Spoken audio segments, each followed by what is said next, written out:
Sir, you're charged with especially aggravated kidnapping. You're also charged with aggravated assault, and you're charged with theft of a firearm worth less than $2,500. You're talking about stuff that is not relevant. Hello and welcome to the Court of Public Opinion. I am the Recovery Addict, and boy do I have a case for you today. Why is the dog chewing on this guy? I think they have got the wrong guy there. Got the wrong guy, and the dog was biting him. He roughing him up quite a bit. There's a lawsuit. This is the next search on February 28, 2020, 7:44 p.m. How, does the FBI find people, and people be spelled P-O-O-P-L-E? Did the defendant find out how the FBI finds people in this case, or she found out?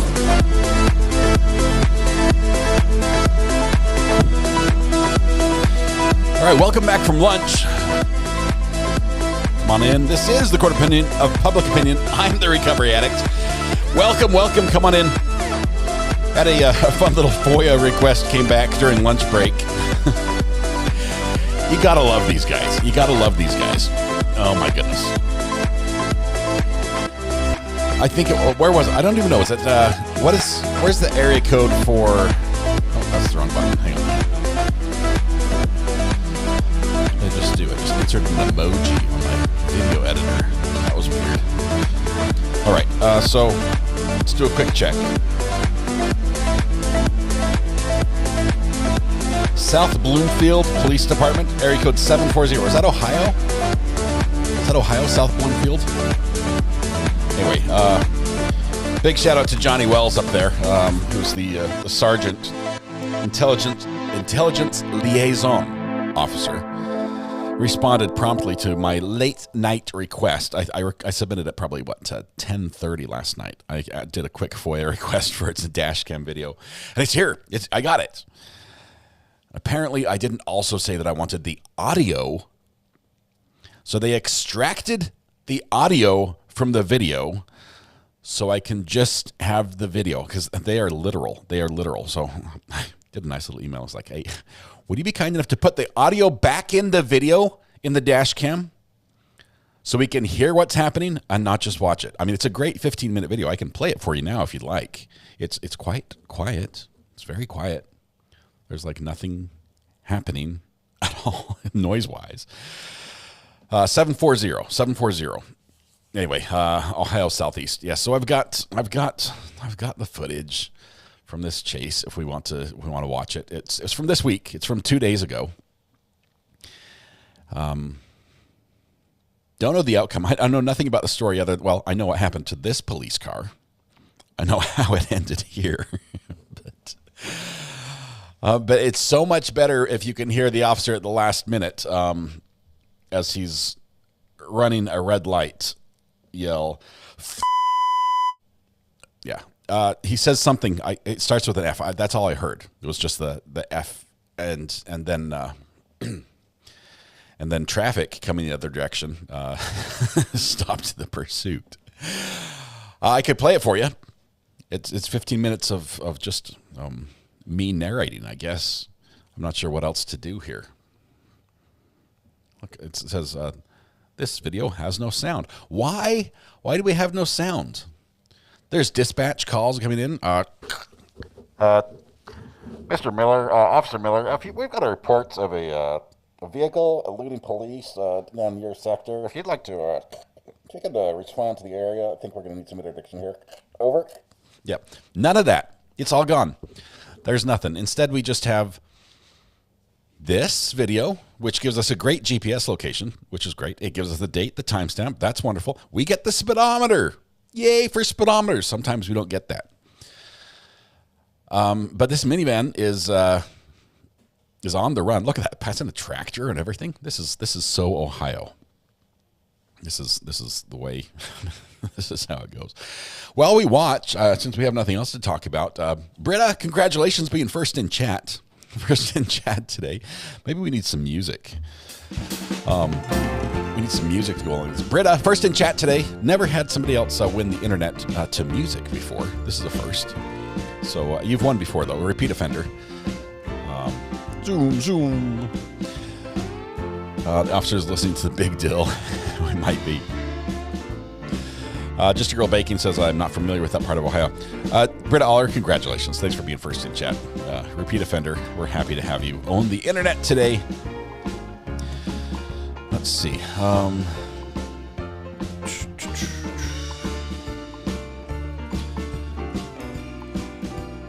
own 2 Toyota Siennas. The minivan had no clue that it was not a sports car. Yeah. And he also sent this to me in an AVI format. Who does that nowadays? I mean, it's just not cool. Let me see if maybe I've given him some flack that he doesn't deserve. Hang on one second.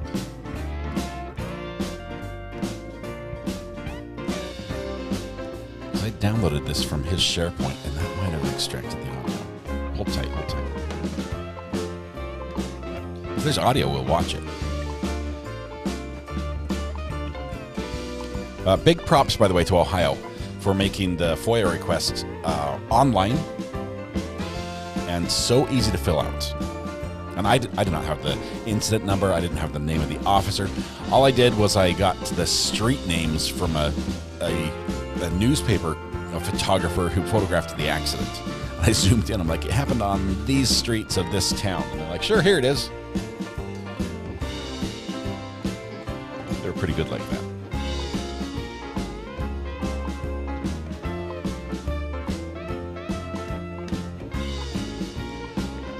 I sort of like it to this music better than the garbled mess of whatever audio the dispatcher, the officer might have. Whoa, Lenova just gifted 10 memberships to kick off the afternoon stream. Thank you very much, Lenova. That is super, super generous. Another tractors everywhere. It's like tractor migration season in Ohio right now.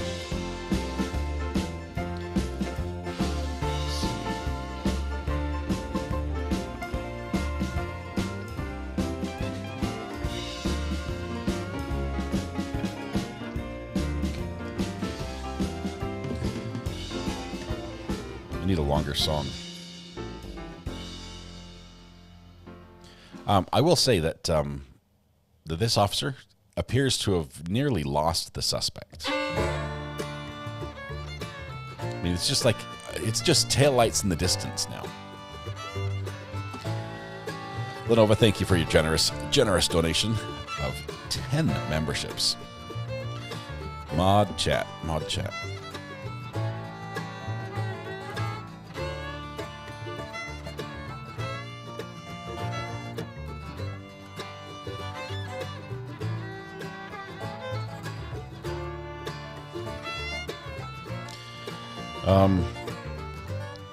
I'm getting an error on that video.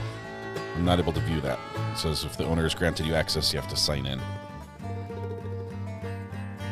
I like to get the clean copy straight from the police department, which I did here. I mean, this is a clean video. It's the entire thing. It's not clipped. It's not cut. Other than the audio is gone. Gone. For all I know, this is like a tornado chaser out and about this week. There was plenty of that this week. Looks like a weather video. Haven't had time to watch the trial live, so I'm grateful for delayed coverage. Just still wonderful. Glad we can watch it delayed with you. We're going to pick up with... Whoa. Compression couldn't handle that much motion there today.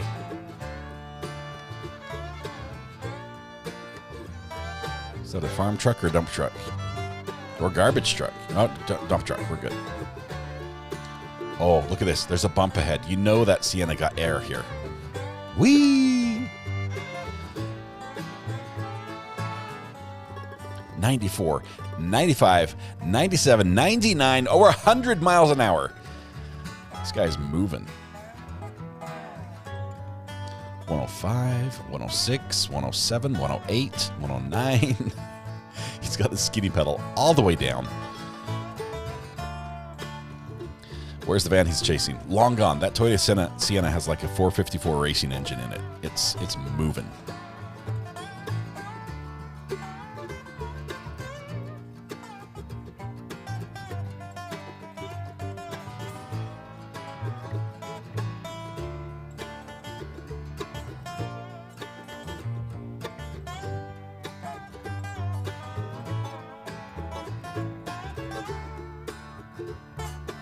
Oh, okay.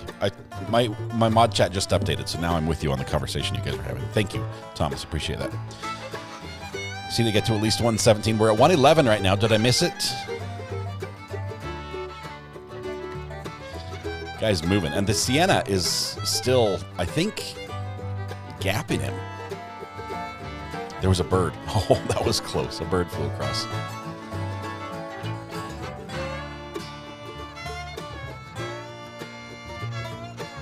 $115. Corner at 115. 116. He's not even slowing down for the curves.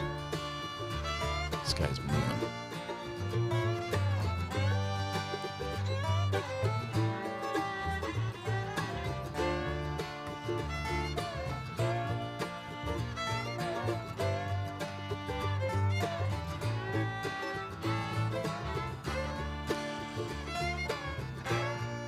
Residential area, doesn't matter. Stop ahead, not for me.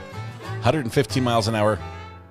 There's no way he's still going 115. I think his dash broke. It still says he did 115 around that corner, and that is not right. If he was doing 115 and turned right like that, he would have been part of the scenery at the end of that T intersection. So I'm not trusting I'm not trusting that. It's just not correct. Wake up in the morning wearing headphones. This is what he's listening to right now. To your brain like it's an end zone. My money's green like Now it's the back. pickles and you want some. Don't interrupt cause I don't want your lame objection. From land t-shirts to murder, I think I've seen it all. From picking juries to when the gavel falls. The judge makes the bench and the bailiff yells, all rise and pay respect to the one and only go to true crime. I think that was a 30-mile-an-hour advisory corner. And when they fail, they be like, ow, I stepped on a beat. Take the stand and the jury chooses not to believe. Because there will never be another creator like me. Big deal in one corner and the count in another. We've got the judge reading chat while we talk to the lawyers. How does a minivan, this has got to be like the worst. Can you imagine driving back to the station and being like, yeah, I lost him. They're like, the minivan? Don't you worry about the sound, cause I'm keeping it real. Just like a pickle jar, but I'm one big deal. They say I'm addicted to rhyme, but it's more than just timing. The mic is hot, the gavel drops, and I'll be talking about crime. And don't you worry about the sound, cause I'm keeping it real. Just like a pickle jar, but I'm one big deal. Okay, so we're gonna continue this chase. I think we've got just a few more minutes left. We've run out of music. Red Pen was told to pop in here for a good laugh. Not disappointed. There's not even any businesses in this area. It's quite rural. Just gonna give some shout outs to whoever we're driving by, but there's not much there. But shout out to the farmers who feed America. Clearly, this is where they live. Man. Got. I'm waiting for a rapid response from this officer, Johnny Wells. Johnny Wells, intelligence liaison officer. You would think the intelligence liaison officer would sort of just jump to the conclusion that maybe I should include the audio. I know there's audio because I've seen this with audio. That's why I made the request. I saw it. I saw just a clip of it. I'm like, the audio's out there. Let's hear it. And nope.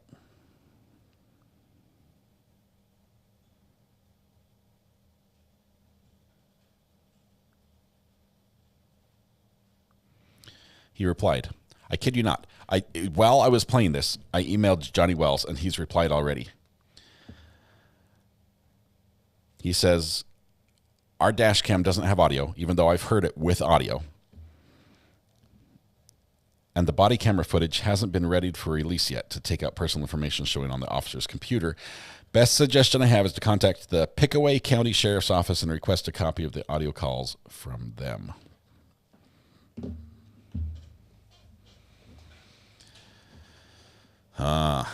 Okay, so Johnny Wells, thank you. We're almost, it's almost over anyway. Look, is that light green? Nope, it's red. We're going to go through anyway. That's always sketchy, always sketchy. Oh, look, there's a fire department nearby. That's useful in case there's an accident. Like that one. Oh.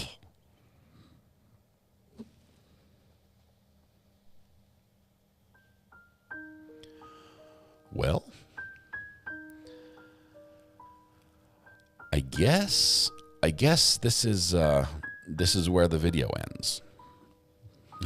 Because the officer just embedded the front end of his vehicle into the side of a brick delivery truck. He hit the semi. I believe the officer is okay. It looked much worse in the video than we were watching. It looked much worse. And I can tell you that the last thing the officer said before crashing into the truck was it was just, well, without the beep, it sounds like that's all you could hear. But rest in peace to the squad car. I think this one's probably totaled. And it looks like the Sienna is going to live to run another day. So that's where it's at. That was a mood wrecker.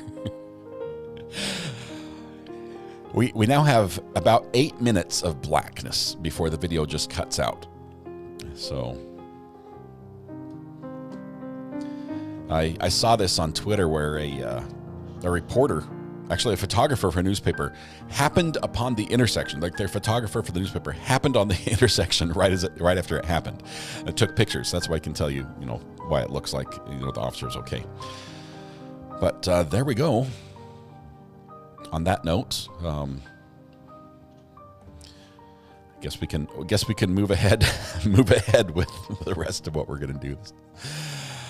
Oh, gotta love it when they send you videos with no audio. And I know there is audio, and no kidding. I've watched that video with audio, but the official story is it's not ready for release. So, all right. But big props to them. I have to say, I love, I give Johnny a hard time, Lieutenant Johnny Wells, but having a response time of about 1.5 minutes on a FOIA request is unheard of. Unheard of. There we go. This will help us just relax just a tiny bit.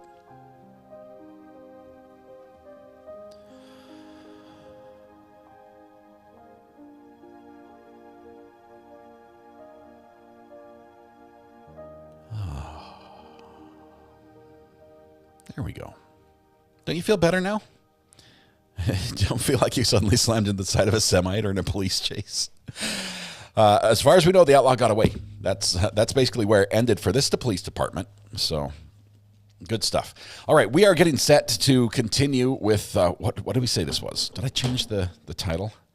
Please tell me I changed the title. I had so many things going on. I think we're on day. Are we on day 3?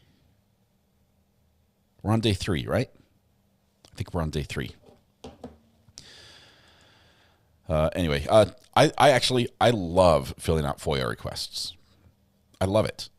Every time I do it, I see the American flag waving and the national anthem playing in my head. I'm like, this is what it's all about. This freedom to say, hey, government, I deserve to see what you're up to. I love that part of it. And then either when we don't get a response, like is the case with Sarah Boone, where they're like, yeah, we got your request and we'll give it the attention it deserves. Ha ha ha. Yeah, nothing. Or they respond and they're like, hey, we're happy to help, but no, we won't because this is under investigation. Submitting my FOIA request for Ari's FOIA request. There's some you can see. They list. Some states literally list my address, my contact information, my phone number, what I asked for, and that it's easier to get that information than the video I'd requested. I'm kidding. I'm not going to point it out, but it's out there. I'm on lists apparently. I jumped on just to smash into a big rig truck, just in time, Kenny. Just in time. All right, we are about to start court today. Hey, what's up, son? He's got handfuls of treats. What did you offer? What are you bringing me? Let's see. You have marshmallow peeps dipped in chocolate, and more marshmallow peeps dipped in chocolate. Have to be careful how we say things. Words matter. And he wants to trade me those for my Peeps breakfast cereal. Well, 2 for 1. Mathematically, I think I win. I'll make the exchange. Here you go. Thank you. I'll keep these over here. Yeah, you don't like the Peeps anyway. I don't think you'll like the cereal. It's yucky. Anyway, why so many Peeps? All right, we're going to, let's get set to start the trial, I guess is what we're going to start. Come on, back. No, not back. That's not where I want to go. Grr. Scrolling.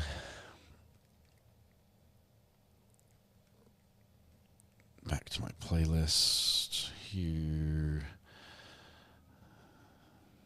Day 3. Watch day 2.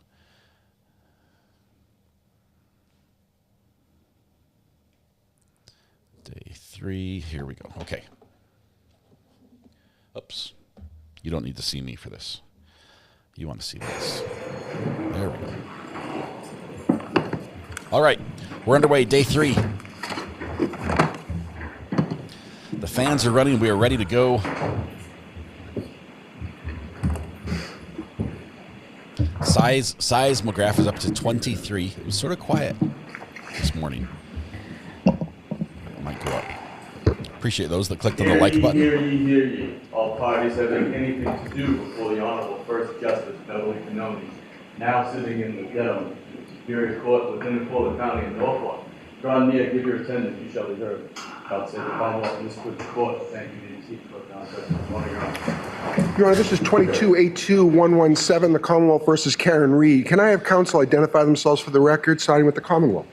Adam Lally for the Commonwealth. Good morning, Your Honor. Good morning, Mr. Lally. Good morning, Your Honor. Laura McLaughlin for the Commonwealth. Good morning, Ms. McLaughlin. Alan Jackson on behalf of Ms. Reed. Good morning, Your Honor. Good morning, Mr. Jackson. Elizabeth Little also on behalf of Ms. Reed. Good morning, Ms. Little. Good morning, Judge David Yannetti for Karen Reed. Good morning, Mr. Yannetti. Good morning, Ms. Reed. Good morning, jurors. So I have to ask you those same 3 questions. Were you all able to follow the instructions and refrain from discussing this case with anyone? Yes. Everyone said yes or nodded affirmatively. Were you also able to follow the instructions and refrain from doing any independent research or investigation? It was like, Judge, I tried, but I just couldn't. Everyone said yes or nodded affirmatively. Did anyone happen to see, hear, or read anything about this case since we left here on Tuesday? No. Everyone said no or shook their heads. So, jurors, from time to time, I will give you instructions or talk to you for a few minutes about how you evaluate evidence. So I just want to take a couple of minutes today. It's part of my job, where my job is to teach the jury about the law. So, in considering the testimony of any witness, please remember that questions are not evidence. Only the answers, which are in fact the only part of the exchange between the lawyer and the witness that are given under oath, are evidence. Questions are not evidence. If a witness is asked, isn't it true that after you learned that your uncle left you money in his will, you poisoned him? And the witness answers no. Based solely on that question and that answer, there's no evidence that the witness has an uncle, that the uncle had a will, that the uncle left the witness money, that the witness knew that he did, or that the witness poisoned him. So going forward, I want you to consider the evidence in that regard. Okay, do you know why she's saying this? Also, there were videos shown to you, and I expect that throughout the course of this trial, there'll be many more videos shown to you. These videos are evidence, and there's audio on these. So what the video shows is for you folks to decide. Not me, not any of the lawyers. What an audio recording says is for you to decide. Not me, not any of the lawyers, because you find the facts. That's your job. We all have different jobs, but finding the facts in the case is your job. Okay? So with that, please get your Commonwealth's witness back on the stand, Mr. Flamati. That instruction to the jury was to the detriment of the defense. That was specifically to counter what the defense has done. Think of the last thing that happened in front of the jury, those mic drop moments where they got, look, I don't mean to sort of be the smart aleck here, but, you know, did anyone else have a dead body in their front yard? Those sort of questions. Just watch your step forward. She says, disregard them. I just need you to raise your right hand one more time. Do you solemnly swear the evidence you give the court and jury in the case now and here, you the truth, the whole truth, and nothing but the truth, so help you God? I do.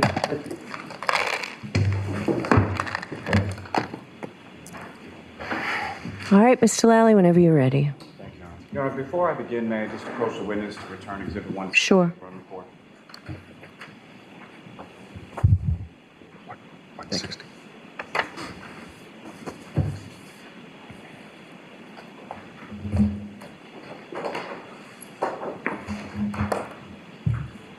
Good morning, sir. Good morning.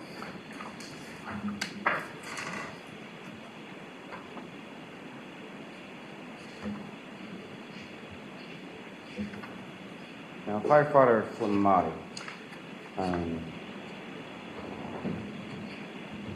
It might have been the one that we improved so you could hear the voice. I believe when we had left off the other day, you had arrived in the area of 34 Fairview Road, is that correct? Correct. And when you arrived there, what, if anything, did you do upon your arrival? So on arrival, positioning the apparatus is going to be our most important thing, trying to figure out where our patient is and parking our apparatus close enough, especially at nighttime, that we can light up the scene as well as we can, to try and figure out how to approach a scene, because if we have to trek equipment farther distances, it can slow our response down, so we try and make sure our arrival and positioning is as best as we can put it. And as far as positioning in reference to when you first are sort of pulling up on the scene, where are you in the ambulance again? So I would have been the passenger of the ambulance. Usually the tech that's leading into the call will sit on the passenger side to try and mentally get ready for what's going on, whether it's reviewing protocols or just trying to assess the information coming across the radio so you can update your treatment plan as much as you can before you even see the victim. And when the ambulance comes to a stop where it's parked in your positions, where is, what if anything do you see sort of as far as the scene is concerned? So we have our fire apparatus that are helping light up the scene, but we also have two female parties going by to the victim on the side of the road, and going back and forth between that person and the side of the road. And from the position when you first arrive, are you able to see the person on the side of the road?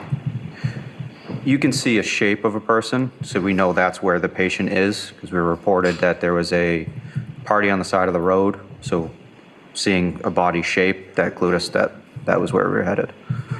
In addition to the ambulance that you're in, how many other vehicles are on scene when you get there?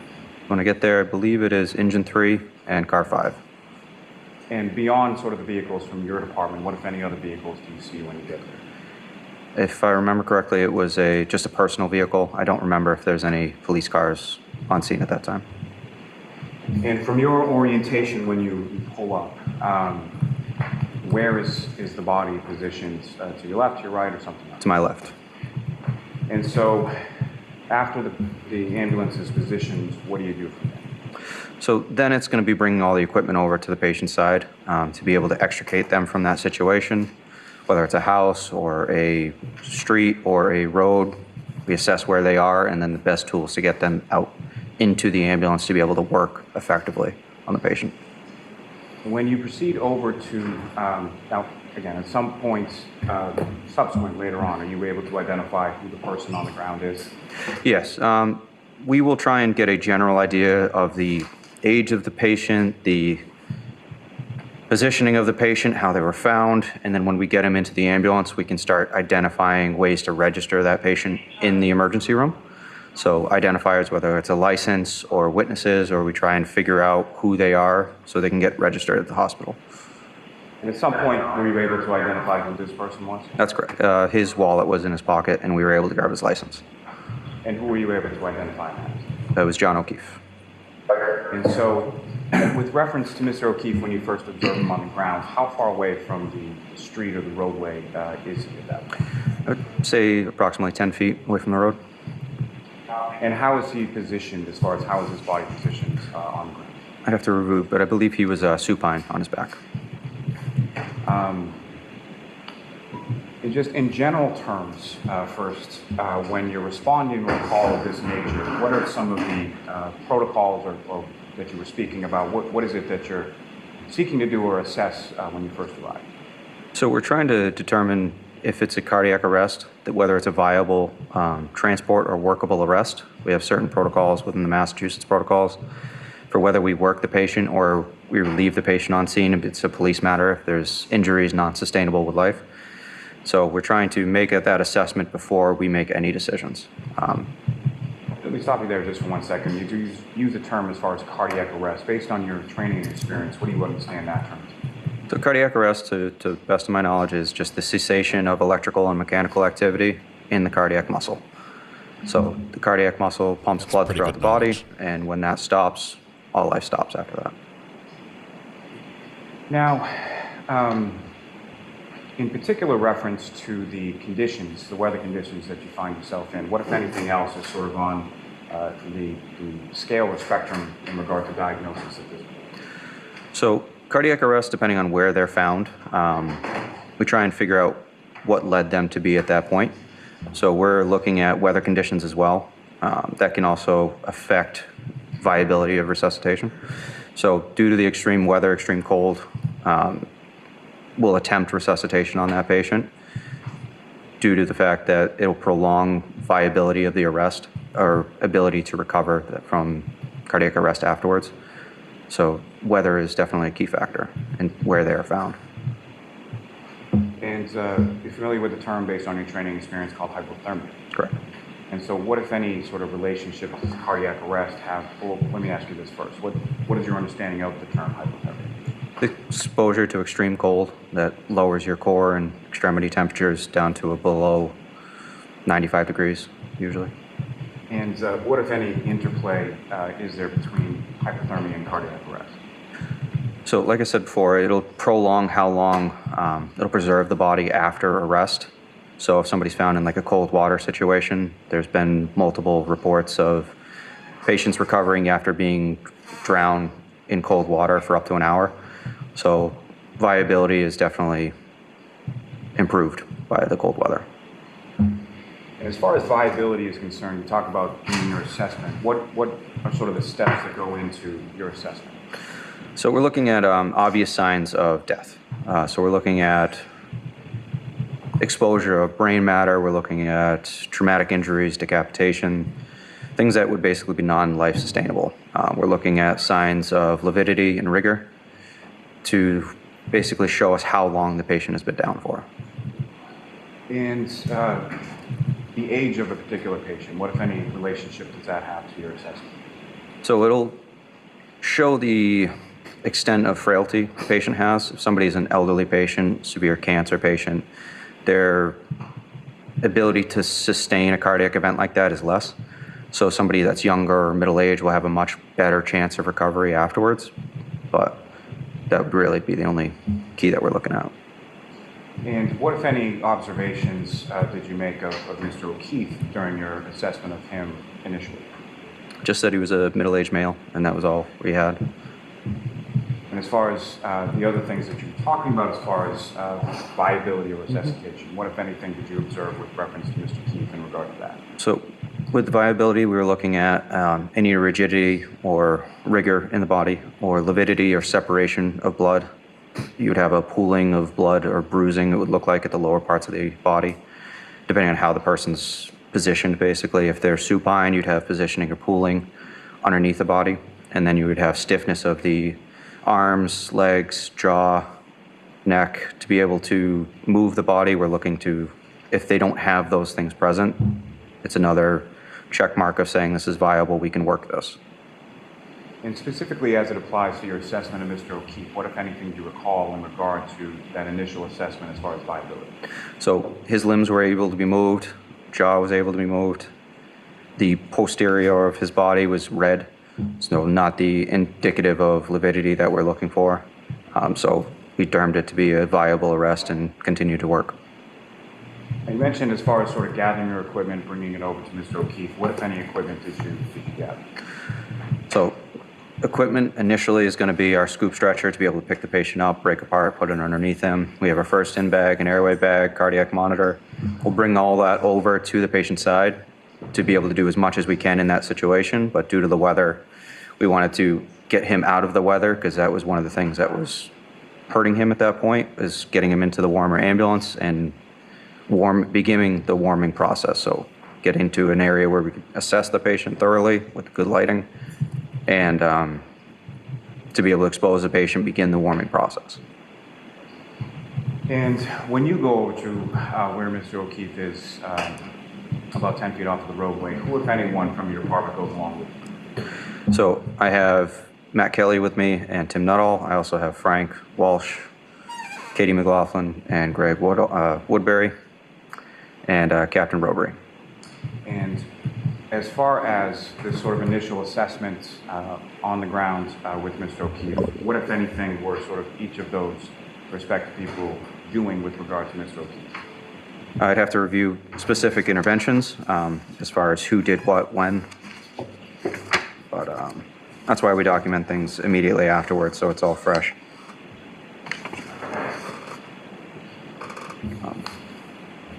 So CPR was initiated by me and ALS assessment as well. So I can go over individual interventions if you'd like, but it's really your call. Okay. And for the record, sir, you're looking at exhibit number 160, and what page of that are you looking at? It says 205 of my EMS report, but there's also the NFIRS report on the top as well.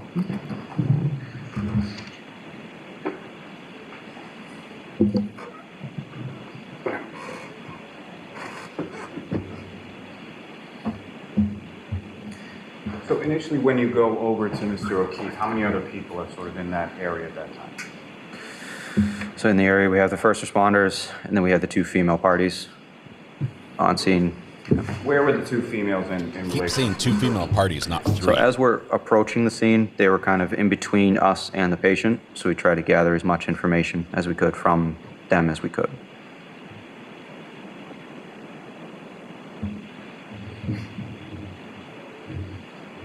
So once you make that determination as far as viability of resuscitative efforts, sort of specifically what are you and the other firefighters doing in regard to those efforts with Mr. O'Keefe? So we're beginning CPR. We're trying to establish good quality CPR, get the patient onto our stretcher, begin an IO, start medication, start ventilating the patient. All this, is good quality as good as high quality? All of the conditions that the body has, we're trying to remedy through intervention. So we're trying to breathe for the patient. We're starting to press on his chest to do CPR to cause his cardiac muscle to compress, spread blood through the heart, cardiac muscle, cerebral brain, and we're trying to reverse what's happening in the body. Now, as far as when Mr. O'Keefe, you observed him on the ground, what, if any, snow did you observe on or around him in that area? So the snow was probably up to the mid-axillary point, so we're looking at probably halfway up his rib point. Top of his body was clear. And do you know about how much snow was covering his body up to the mid-axillary? I'd say probably about 4 inches, 4 to 6 inches. Now, as far as your observations of Mr. O'Keefe when he's on the ground, what, if any, observations did you make as far as how he was dressed? For the exposure, I'd say he was pretty underdressed. Long sleeve t-shirt, jeans, nothing really substantial to be out in that type of weather. And at this point, or any subsequent point, what, if any, observations did you make of Mr. O'Keefe's footwear? By the time so our first priority is obviously going to be treating the patient. His clothes do matter, but it's on the list of priorities, not huge. So by the time we figured out he was missing one of his shoes, we were already at the hospital at that point. And do you recall which of his shoes he was missing? I don't recall. And as far as that missing shoe, was that something that you or any of the other firefighters, paramedics would have needed to have removed on scene pursuant to any sort of treatment? Nothing would have been done through the feet. It would have been just exposure of the patient to see possibly the extent of frostbite, if it had started affecting extremities, fingers, nose, that type of thing, of hypothermic reaction there. Would that be something that would have been removed by one of you or one of the other firefighters while he was on the ground? If it would have been removed, both of them would have been removed to assess that. It wouldn't do much good to just remove one and leave it there on scene.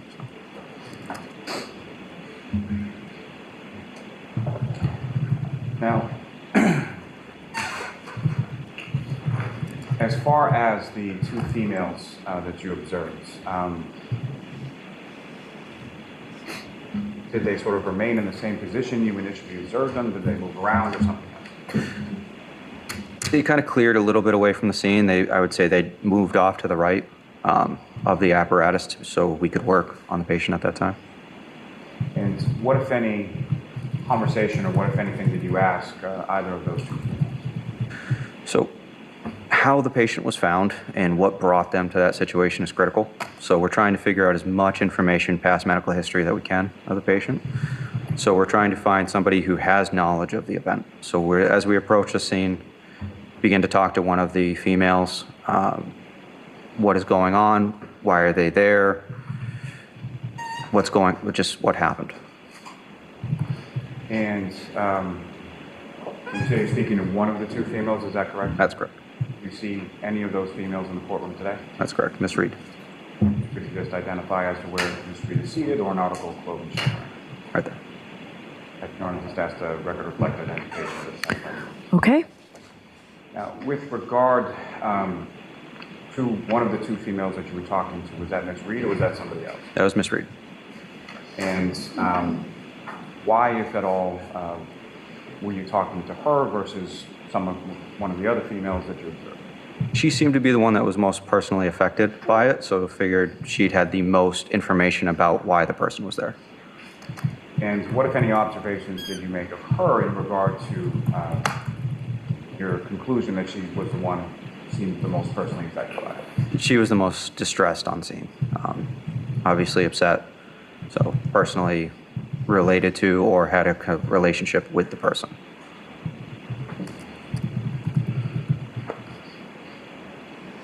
I ate all my peeps and now I'm eyeing this little duck hungrily because it's the Before we same get size and to color. any conversations, what, if anything, did you observe Ms. Reed or any of the females doing with reference to Mr. O'Keefe's body when you first started to come up to the scene? So I would characterize it as an attempted resuscitation. She was attempting to do CPR, but due to the erratic behavior, she was running back and forth between the other female on scene and the body, back and forth, trying to press on his chest, wake him up, talk to him, just to no avail. And as far as your conversation with Ms. Reed, what, if any, questions did you ask in regard to the demographics or anything else? So do you have any information of who this is? How are they here? Tried to get any type of information we could from her at that time, but with no luck. When you say with no luck, what, if anything, what, if any, response did you receive from Ms. Reed in regard to your question? So the only response that I was personally given was just, I hit him, oh my God, I hit him. Okay. And when she's saying, I hit him, oh my God, I hit him, how loudly is she saying that? So she was within 2 feet of me, but very loud. Any type of follow-up questioning, did you hit him with your hand? Did you kick him? What happened? She just repeated the phrase over and over again, I hit him, I hit him.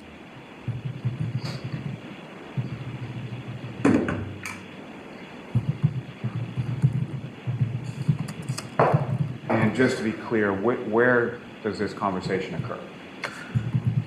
This was as we're bringing equipment over to the patient. The interventions are going to be started basically by whoever gets over to the scene first. I'm trying to gather information as a lead paramedic to try and coordinate interventions and therapy to kind of holistically be the team leader in that situation and treat and transport the patient.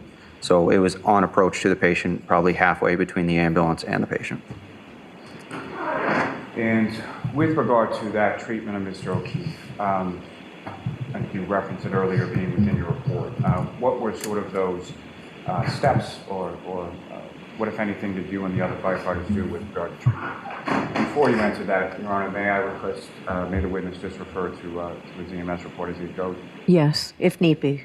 Thank you. So we try and document through our flow chart of all of the interventions that we're doing. So CPR is obviously going to be our first priority. CPR is initiated, unchanged but successful in the actual intervention itself, no complications.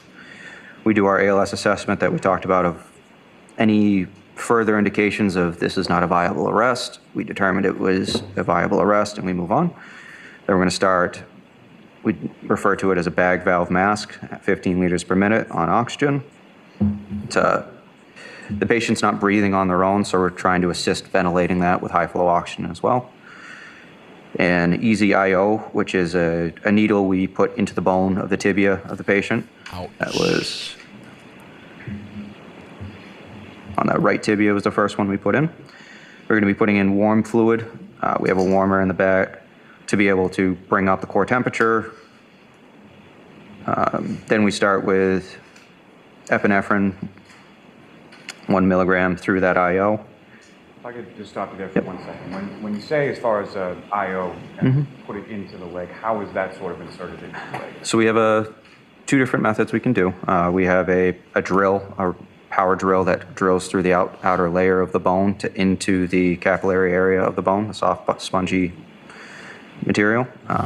So we drill through that, or we can do it by hand if that fails. And they've got like a Dremel? When it comes to the epinephrine, what is like sort of the purpose of that medication, and what are you trying to do with that medication? So that medication will improve, it's a vasoconstrictor. It'll cause the vasculature to constrict. So it'll improve the quality or effectiveness on the cardiac muscle, cardiac vasculature, and the cerebral area. So as far as the administration of epinephrine is concerned, is that something that's done once or more than once, and is there a protocol for that? So it's going to be serial every 3 to 5 minutes during the cardiac arrest to try and bring them over to the hospital so it continues that entire time unless there's a rhythm change or that can change our algorithm of how we approach the patient if there's a rhythm regain or return of spontaneous circulation. And so how many times or what times was the epinephrine administered via the IO to Mr. O'Keefe? Okay, so I have epinephrine at 620, 625, 630, 635, 640, 645. On the button, 5-minute intervals. And when was that first administered? Would that have been at some point when he was outside of the ambulance on the ground or in the ambulance or something else? It would be dependent on transport time. Do they just stop by Home Depot and get extra drill bits?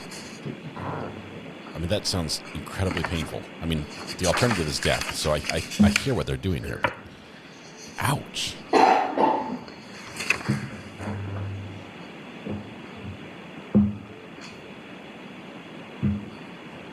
So we're at patient side at 6:15, transport 6:27. So best estimation would have been inside of the ambulance at that point.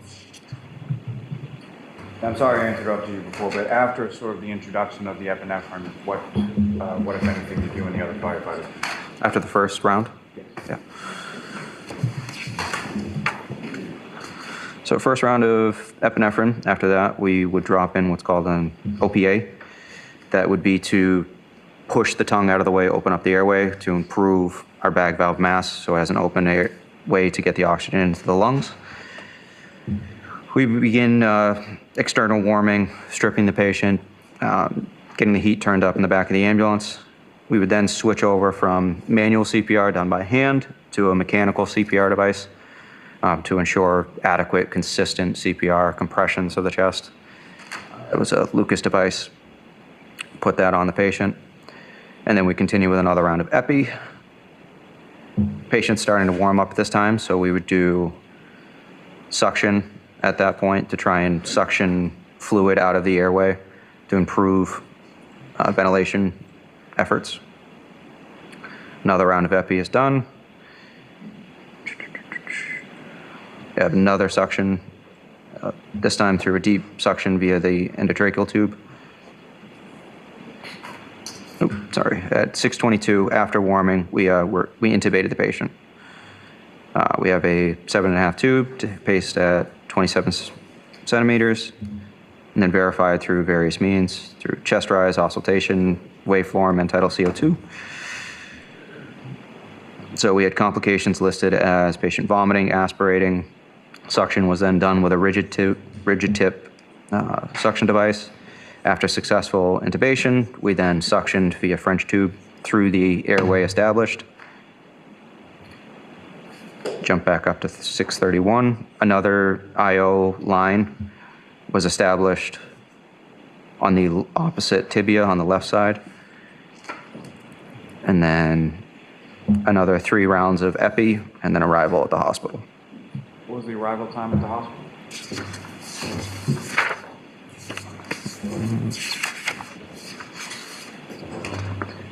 At destination was 6:45. And what hospital was that again? I'm sorry. Good Samaritan Medical Center. There's a term that you use in your reports called, and I'll probably butcher this, but asystole, is that correct? Yeah, asystole is going to be a cardiac rhythm where there is no electrical activity in the heart and is referred to as flatline. What, if any, observations did you make in your treatment diagnosis in regard to Mr. O'Keefe as far as asystole? So that was the rhythm he was found in. From initial rhythm, I have on the EKG at 6:32 as asystole. So we'd basically observe that for any changes, whether it's increase of electrical activity, regain of adequate pulses, all of that can kind of be hinted at with the cardiac rhythm. And then we would change our algorithm based on whether we go down the ROSC protocol or we continue down the cardiac arrest protocol. And whether it's on scene or it's in the ambulance, is there sort of a division of task or a division of different skill that's being employed in patient care? So patient care will have to do with level of training and also proximity on the patient. Where you get into the ambulance is just logistically, if you have the training, it's not a huge open ER, it's a small environment. So we try and not have people jump over each other as best as we can. And if you recall, who was sort of doing what in relation to treatment of this patient? So in the back of the ambulance specifically? Yes. Okay, in the back of the ambulance, Tim Nuttall was managing the airway. I was the team lead that was kind of coordinating all of the interventions. Matt Kelly was assisting in gathering equipment, doing CPR before the mechanical device was placed on. Basically, they act as an assistant to hand equipment, place things in strategic areas around so we can actually work without having to go get those physical things ourselves. Now, as far as you indicated removal of Mr. O'Keefe's clothing once in the ambulance, correct? Yes. What was it about sort of the condition of the clothing that led to the removal of that? So removal of clothing is actually pretty standard for any cardiac arrest, any traumatic injuries. We're basically trying to get further clues because this is all happening very quickly. So we're trying to get more evidence of why are they here. We're looking for extremity injuries, crush injuries, bruising, anything that we could document, that we could pass on to the emergency room staff and doctors. So we would strip most patients. And as far as, were you involved personally as far as sort of the cutting of the clothing and stripping the patient? Yes.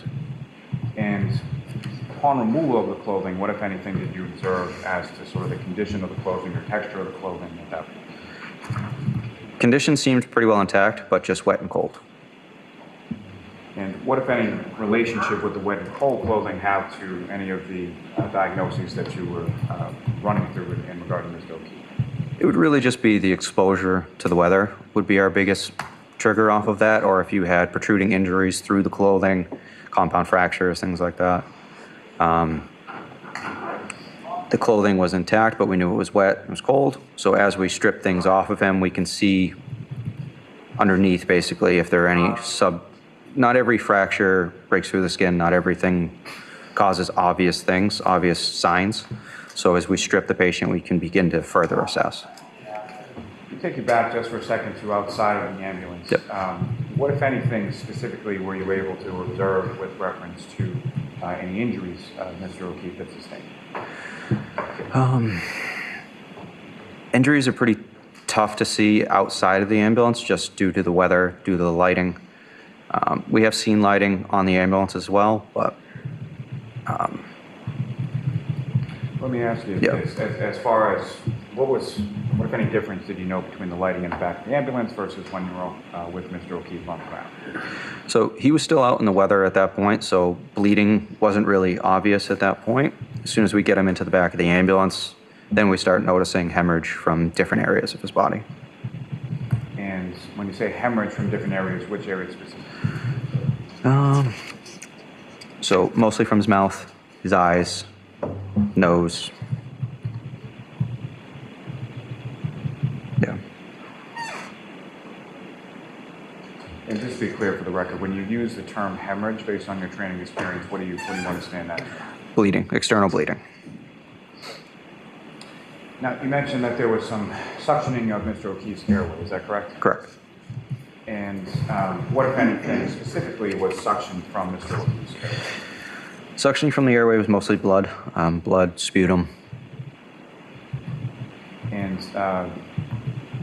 as far as how much, what if anything you have to sort of measure how much blood was suctioned out of Mr. O'Keefe's airway?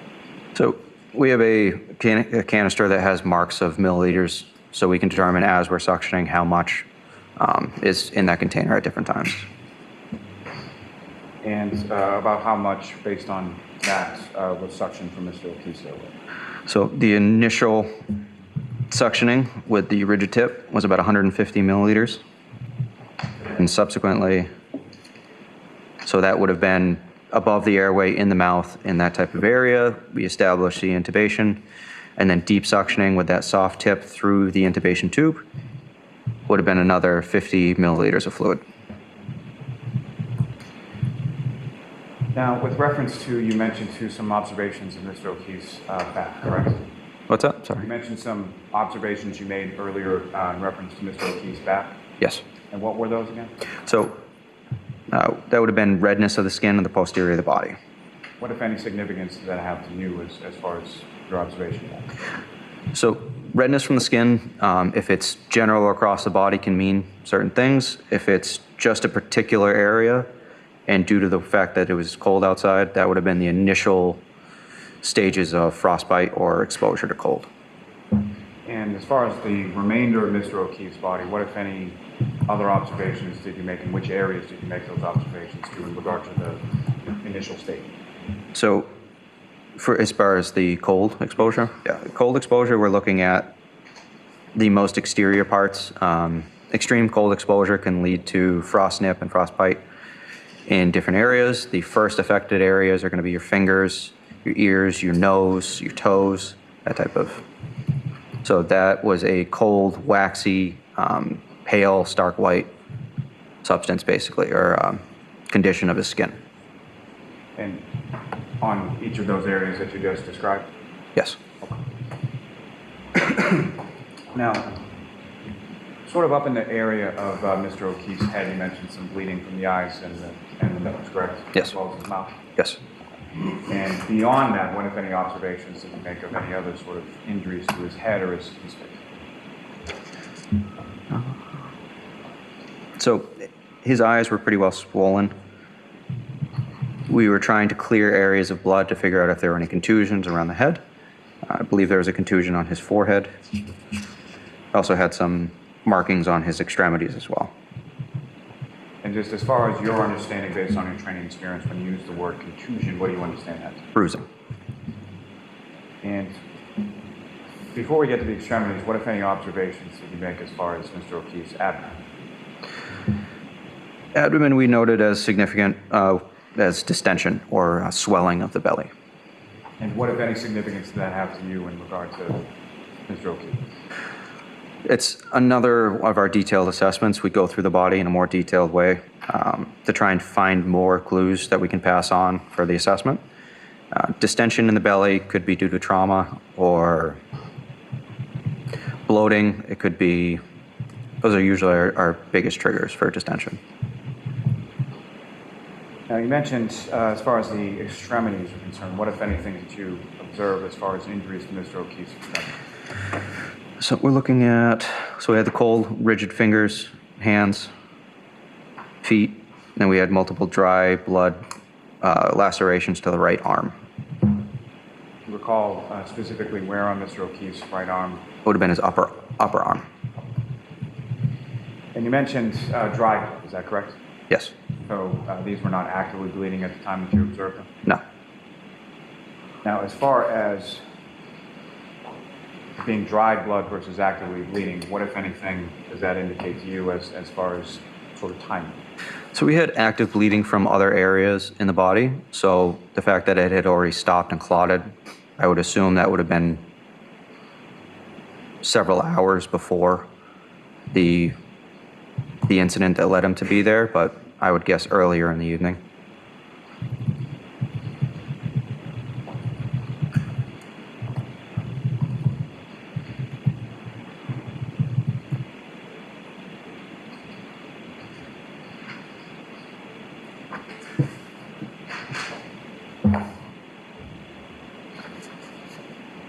Now, as far as the history is concerned, your attempts on scene, and then what, if any, attempts were made subsequent when you were in the ambulance to obtain any sort of history of how Mr. O'Keefe came to be there, or what, if anything, causing injuries you observed?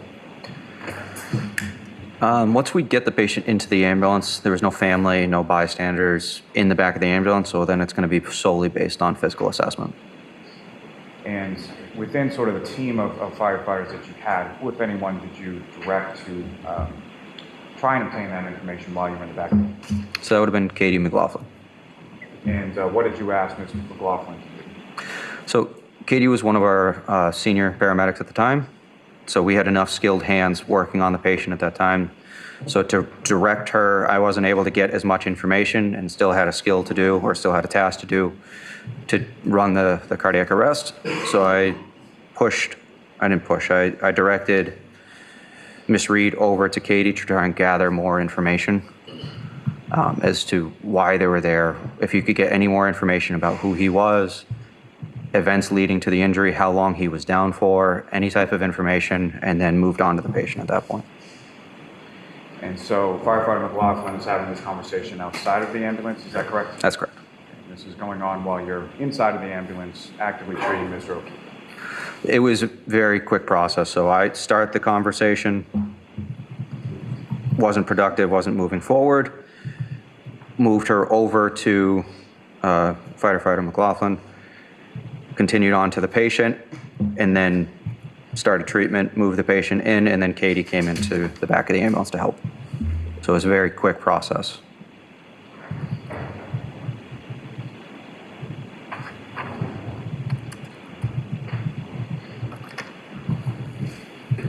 Now, as far as Mr. O'Keefe's eyes were concerned, what, if any, observations further did you make as far as Mr. O'Keefe's eyes? So both eyes were swollen and bleeding. What, if any, observations were you able to make of his pupils? I'm sorry, what? Pupils? Pupils. So I have documented as 4 millimeters and non-reactive. What, if any, significance is those observations as far as the 4 millimeters and non-reactive? So we're looking for equality between the two. So signs of bleeding can be demonstrated by unequal pupils, or if they were restricted, could lead us to believe it was as a result of an opioid interaction. But we're looking at whether they react to light as well. If there's brain activity, if there's still something causing the body to react, you'll have some type of pupillary response. So we shine light, there was no response, so it was fixed and at 4 millimeters. Now, at some point, you leave the scene en route to Good Samaritan, is that correct? That's correct. Okay. And who is continuing treatment of Mr. O'Keefe in the back of the ambulance during transport? So back of the ambulance and transport would have been Firefighter Kelly, Firefighter Nuttall, and myself. And who, if anyone, was driving the ambulance between Fairview and Good Samaritan? So that'll be determined by we had the basically just positioning on the engine. Itself. So the step driver for that position would then drive as the detailed person over to the ambulance, and that was Firefighter McLaughlin. Now, If anyone during was driving. the transport from Fairview to Good Samaritan, what, if anything, are you and the other firefighters in the back of the ambulance doing as far as continuing treatment of Mr. O'Keefe? So we started transport at 6:27. So between 6:27 and 6:45, treatments included epinephrine, additional suctioning, managing the airway, placing another intraosseous line, and then 3 additional rounds of epinephrine while the mechanical CPR is continuing CPR. And during the course of the transport, what, if any, changes in Mr. O'Keefe's status as far as the cardiac arrest or the breathing occurred during the transport? No changes. Now, that time that it took to get from Fairview to Good Samaritan, is that sort of a typical transport time? Not normally. Due to the weather, it was pretty slow driving. Even though the ambulance was a smaller vehicle than the engine, slow transport compared to normal. And during the course of the transport, what, if any, communication are you having with Good Samaritan in regard to Mr. O'Keefe and his eventual arrival there? Every medical that goes on, we try to give the hospital staff a heads up, basically, of what's coming in. We'll have different alerts that we would give them, whether it's a cardiac arrest, a stroke, a STEMI, to have the certain appropriate teams come in and be ready, whether it's a trauma alert. There's different specialties within the hospital that'll treat those different particular cases. So we call them 5 to 10 minutes prior to give that team time to get down into the emergency room to get ready to work. When you arrived at Good Samaritan, who, if anyone, were you met by, and sort of what happened with regard to Mr. O'Keefe at that point? So we're continuing interventions from the ambulance through the bay into their code room. We're then met by registration, a registered nurse, and the doctor that took care of the patient, as well as a team of other assistants and CNAs. And where do you physically go with Mr. O'Keefe, or how does that work? Yep, so that's referred to as a transfer of care. So there's different people, like I said, it's a team base where different people are in charge of different things. You'll have the nurse in charge that's in charge of documenting our interventions that have been done so far, time of down, the patient was down, and then she starts documenting all the different interventions that were done by the hospital staff as well. You also give a report to the doctor, who's then taking over as lead for the cardiac arrest. They're going to start issuing orders for the patient and treatment. And then you have registration that will get the information to register the patient that they can tie all of their interventions to. And during that sort of process of exchange of information and things of that nature, what, if anything, did you learn in regards to the sort of core body temperature of Mr. O'Keefe? So to add that assessment, I believe he had a core body temperature of 80 degrees. What, if any, significance does that have in regard to sort of the typical core body temperature? Typical core body temperature is going to be in the high 90s, where body temperature being at 80 with a rectal temp of core temp is going to be extreme hypothermia. Now,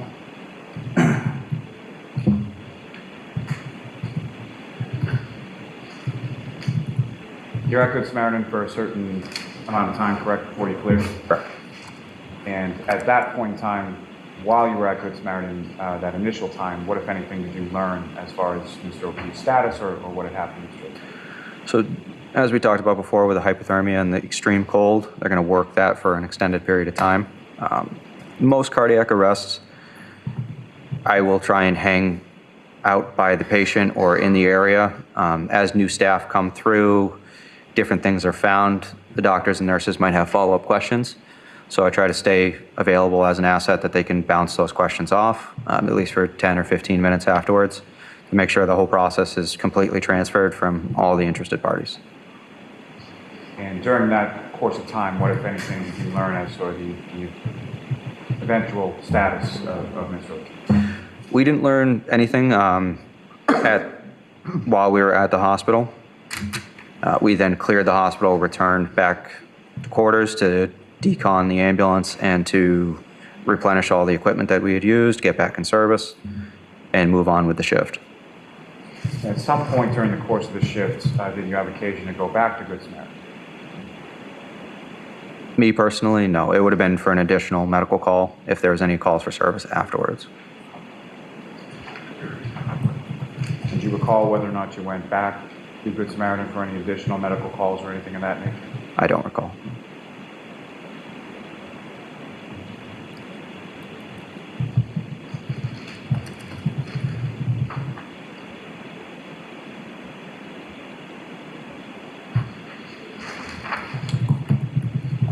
If I could direct your attention to the screen just over there.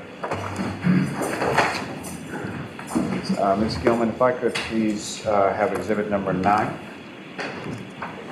So we're breaking up the testimony a little bit with some exhibits. It's not the most gripping stuff, but it's necessary. We have to go over it. And so directing your attention to what's been previously marked as exhibit number 9 up on the screen, do you recognize what's in that photograph? The house. Is that the house that you responded to? Is that correct? Correct. And Ms. Gilman, if I could have exhibit number...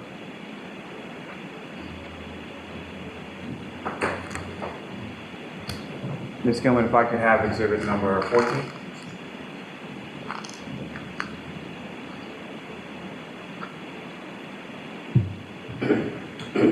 And again, sir, what's up on the screen? Do you recognize what that is? I see blood, snow, general area, not sure. And Blood, snow. lastly, Ms. Gilman, if I could have exhibit number 18.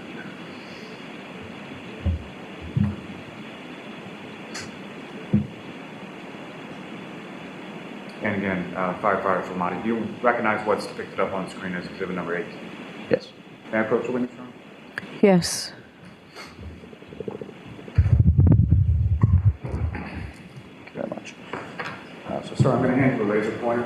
Basically, just press on this button here and move this direction over the screen. Do a quick laser training again. So, firefighter Flamati, within this photograph up on the screen as exhibit 18, do you see the area in which you observed Mr. O'Keefe supine on the ground when you first arrived? Yes. And using that laser pointer, could you direct the jury's attention to where in this photograph you observed Mr. O'Keefe when you initially arrived? Initially arrived would have been in this area here. Camera's too slow at the time. May I have just one moment, Your Honor? Yes. Dave, you can turn. Thank you. Aziz, lights. Nothing further for this witness at this time, Your Honor. All right, cross-examination. Thank you, Your Honor. Here we go.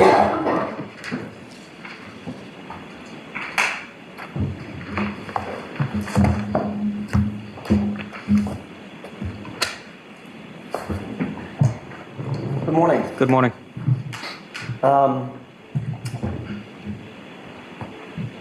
I'd like to start sort of at the beginning. When you first arrived at the location, you indicated that you could, in fact, see the body from your perspective, correct? I could see a body, yes. And I think you indicated the shape of the body. Yeah.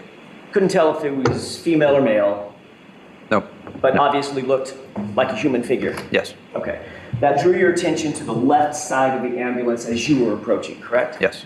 And you're sitting on the right side, which means you're sort of the furthest away from that figure from the perspective of the ambulance. And the ambulance, yes. And you had no problem making out that figure in the snow?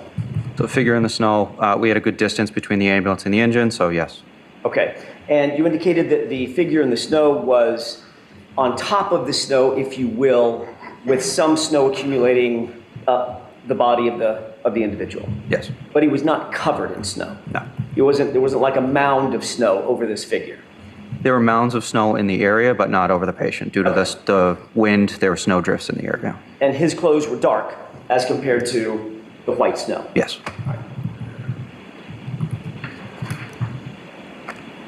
I want to ask you a couple of quick questions about some of the last conversation you had with Mr. Lowley about the injuries.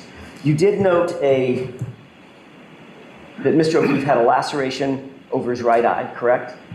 No, over his right eye? Over his right eye. There's a contusion over the eye. Okay, and your definition of a contusion is? Bruising. Was it also swollen? There was swelling around the eyes and a little bit of contusion and bruising around. Did you see an actively bleeding laceration over his right eye? I don't recall. You don't remember that? What about his left eye? Both eyes were pretty well swollen shut. What about not from the nostrils, but on the skin on the nose? Did you note a laceration or multiple lacerations on the nose?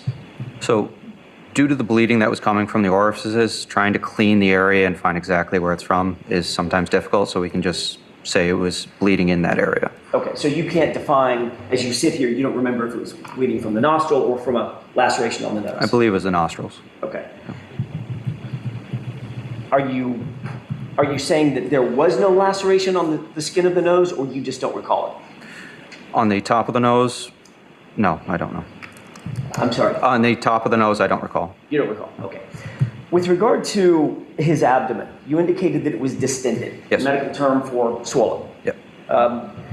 You said that that could be from trauma or it could be just bloating, correct? Correct. Did you notice any contusions on his abdomen?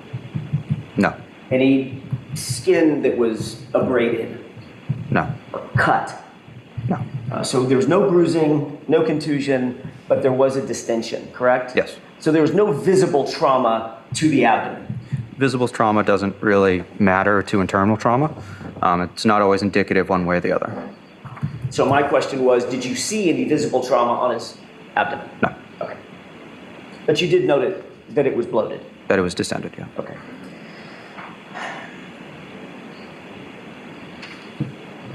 I want to talk to you for a second about, if I could shift gears, about the conversation that you indicated to Mr. Lally that you had with Ms. Reed.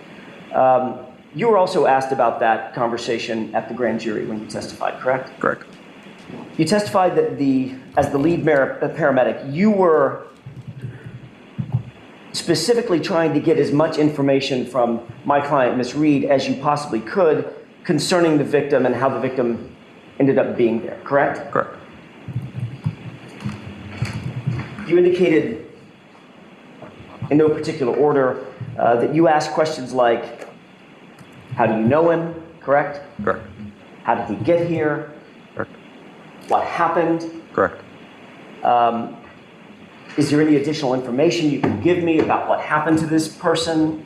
Correct. Okay, so that was a conversation that you were personally engaged in with my client in order to gather as much data, if you will, about what you were dealing with, correct? Correct.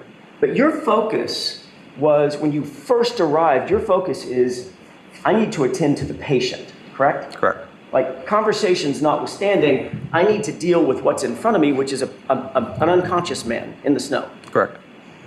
Dressed inappropriately. Correct. And possibly freezing to death. Correct. But you did say that you had enough of a conversation with Ms. Reed that she answered you and said something to the effect of, I hit him, oh my God, I hit him. Correct. So then you followed up on that conversation, correct? As much as I could, yes. As a matter of fact, you said that you asked her additional elaborating questions. Correct. Well, did you hit him in the face? Or did you kick him? Or did you hit him with your hand? Yep. Okay. So that's a conversation that you're having with Ms. Reed face to face. Correct. You're talking to her, you're looking her in the eyes, she's looking you in the eyes, you're standing still, and you're attempting as best you can to converse with this woman so that you can gather as much information as you possibly can as you attend to the victim. Correct. You indicated that that conversation lasted long enough that the conversation was frustrated by the fact that you weren't getting information that was helpful to you. So you turned that conversation over to Katie McLaughlin. Objection? Sustained. Ask it a different way. Sure.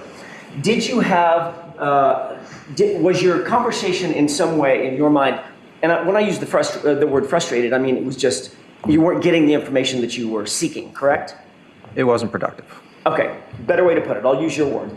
That conversation was unproductive enough that you then moved the conversation over to Ms. McLaughlin, correct? Correct. Firefighter McLaughlin. And once Firefighter McLaughlin engaged Ms. Reed, you then began to attend to the patient again. So the patient was already being treated by the other personnel on scene. Okay. I started the conversation, realized it wasn't going anywhere. I had other responsibilities. regardless of how they ended there, they still needed treatment and transport. So that began my priority and moved her over to try and get as much information while treatment was being done. What part of the treatment were you responsible for? All of it. Sorry, that's a great answer to a very vague question. Yep. What physically were you doing with Mr. O'Keefe? In which particular moment? When you first arrived and attended to him and physically touched him, in other words, were you the airway person? Were you the cardiac person? Were you doing chest compressions? Were you squeezing the bag? I would have been doing chest compressions initially until I could delegate that task to somebody else. Okay. And chest compressions, I'm going to butcher this because I've never been trained other than my little toddler. They look a little like what I'm doing now, correct? Correct. And I indicated palm over one palm over my hand, arms extended, and you can see my shoulders moving up and down in a rhythmic fashion, correct? So if... I didn't get an answer, correct? Yes. I'll wait till the... What were you wearing? What was I wearing? My uniform. Didn't expect that one, did you? That was a different one. Heavy winter coat. Okay. Uniform. Do paramedics wear sometimes yellow, bright yellow for safety? Yes. Were you wearing a bright yellow, heavy winter coat? I don't recall. I have a few different coats. Got it. Do you remember what Miss McLaughlin was wearing? I don't. Okay.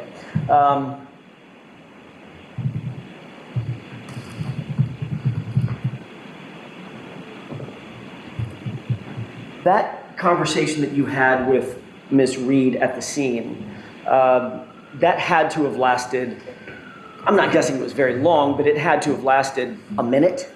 At most, yeah. At most? Once you finished your conversation with Ms. Reed, did you then start attending specifically to the chest compressions and the high-level CPR that we've heard so much about from your colleague? Yes. As you're doing the CPR on the scene, that high-level CPR, high-quality CPR, was Mr. O'Keefe then moved to the scoop, which would then facilitate getting him on a gurney? Correct. That gurney was then moved between a couple of patrol cars, cruisers, and into the ambulance, correct? Correct. Once you were in the ambulance, the first priority is to get this person warm. Is that right? First priority is always going to be CPR. The secondary would be getting them warmed up. Okay. So obviously when you got into the ambulance, you would shut the doors. There's a heater on in the ambulance. Yes. You never came back out of that ambulance after you got Mr. O'Keefe into the ambulance, did you? No. Okay. And you were in there with firefighter Nuttall at the time? Nuttall and Kelly. And firefighter McLaughlin was outside the ambulance doing whatever she was doing? Correct. Okay. Initially, and then she came in afterwards to assist. Yeah. And did I hear you correctly, when firefighter McLaughlin got in the ambulance, she took over the driving responsibilities? So there's two different compartments. They're not connected. There's a little window between the two areas. So she assisted with interventions in the back. And then after we had established everything we needed to on scene to begin transport, she then got out and then started driving. Got it. Thank you. I'd like to play, but first I'd like to have marked, I think it's already been marked, Exhibit 379. It's a video, a snippet of a video. It's probably 3 minutes long. It's not that long. I'd like to play that portion of the video for you. And when it's done, Firefighter Nuttall, not Firefighter Nuttall, sorry, I'm looking at the wrong notes. Firefighter Flamati, which is not that easy to say. Did a great job. I'm going to ask you to show me exactly where on the video, if you can, that you had this conversation. For the laser pointer? With my client. Yes, you can use the laser pointer as you wish. This is just to orient you, if I may, Your Honor. The top, this, let me see if I can do this. Here we go. The top is a dash cam from one cruiser. So I'm gonna see counsel at sidebar for a second, please. What does the judge not like about this presentation? Probably that the counsel is explaining what you're seeing in the video. Remember the admonition she gave at the beginning of the day today, as we listened to somebody flatline. Beep. No, just kidding. I think she's saying don't explain what the videos are. The jury can watch the videos. They can see, they can judge the evidence. The videos are evidence. They can judge what they see. Don't tell them.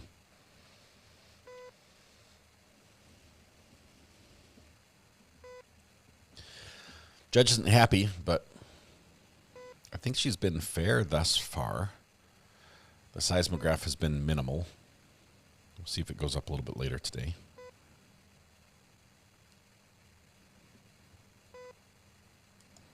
The prosecution is lucky to have robed co-counsel assisting with the objections.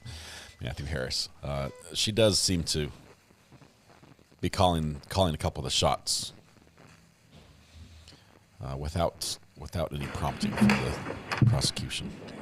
For this, until we pause it, I'm going to ask you to focus your attention on the top dash cam video. Go ahead and play that.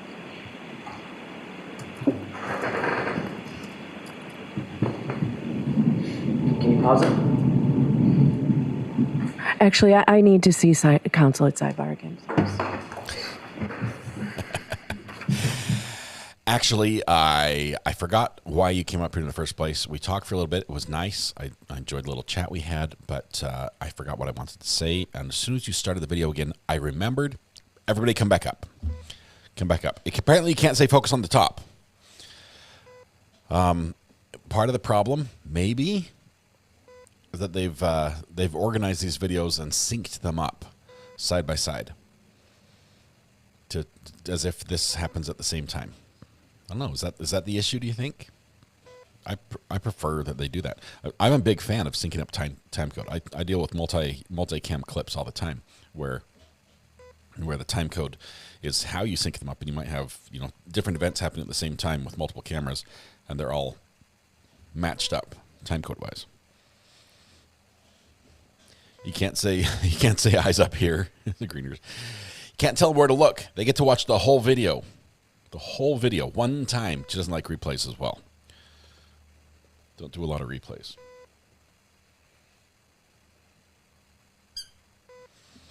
My little squeaky duck. I'm going to eat this thing. You're going to catch me popping this thing in my mouth. Those peeps were so delicious. I should probably play with the goat instead. I've no desire to eat this one.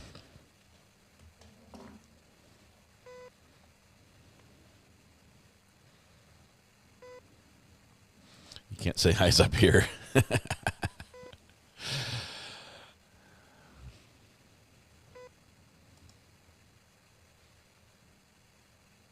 Karen is nodding. I'm not sure if she can hear. What if she can hear the sidebar? I think the jury is like right there.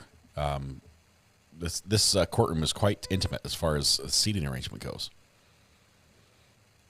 So sidebar, typically the jury should not be able to hear. You'd think they can't hear, but maybe the sidebar is on the other side away from the jury.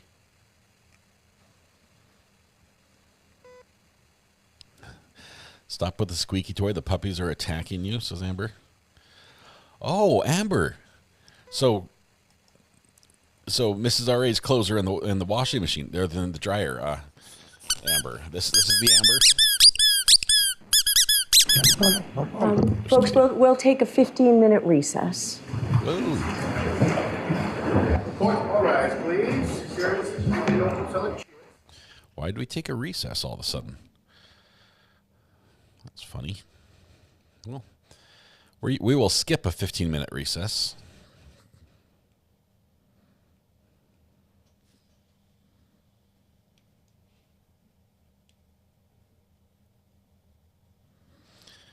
Let's see. I'm hitting all the wrong buttons.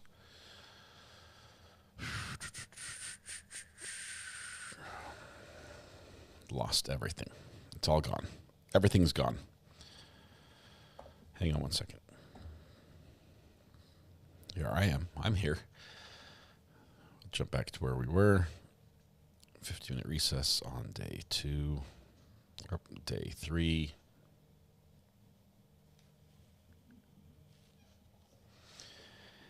Amber.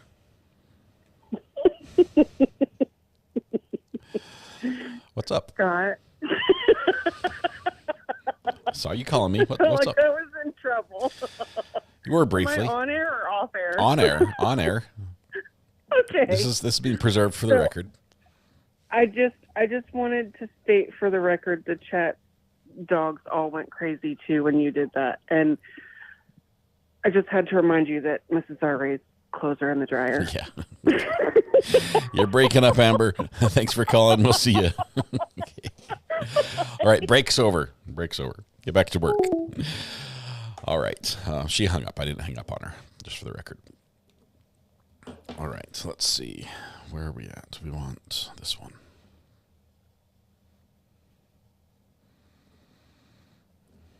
Okay. Trying to skip the break.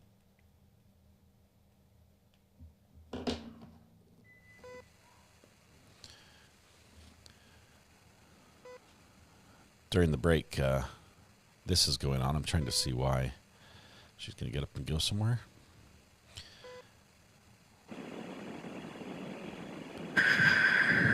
There's a sigh. Good thing we didn't skip that one. You are muted. Yes, I'd like to see it. Oh, she kicks everyone out so they can watch the video.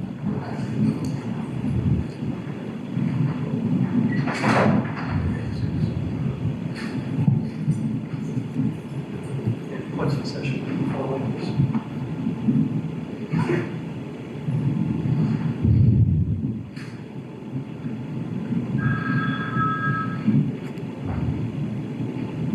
Media has not been kicked out, just the public and the jury, I think.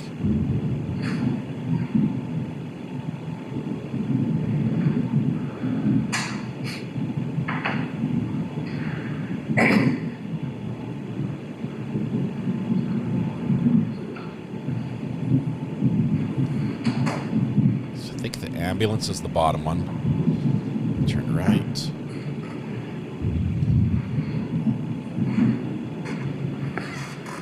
Oh, ambulance is already there. This ambulance is on the top. Officer Good is the bottom. Officer Seraph on the top. Ambulance is already there because they just moved the stretcher across.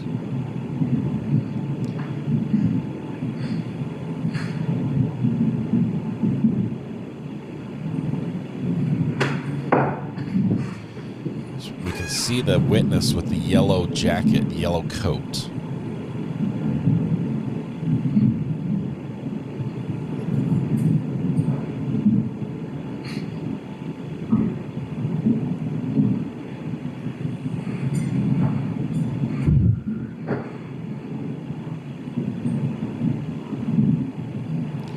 The stretcher.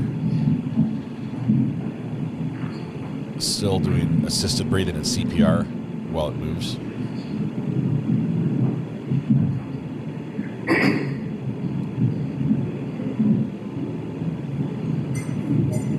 This Officer Good was like one county away, still responding.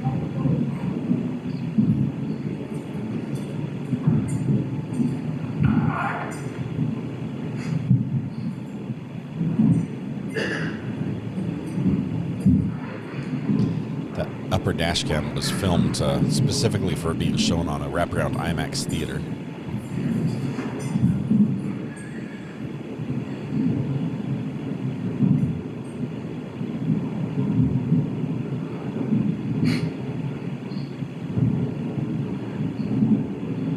Okay, we see lights ahead. Is that a plow or police?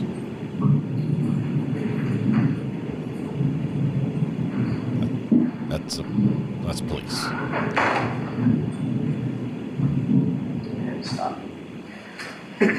That's the extent of or approximately the extent of the length of the video, the clip that I was going to play. Okay. All right, so we'll take a 10-minute recess. Thank you, Your Honor. Football rise for the recess. She wanted to pre-see it.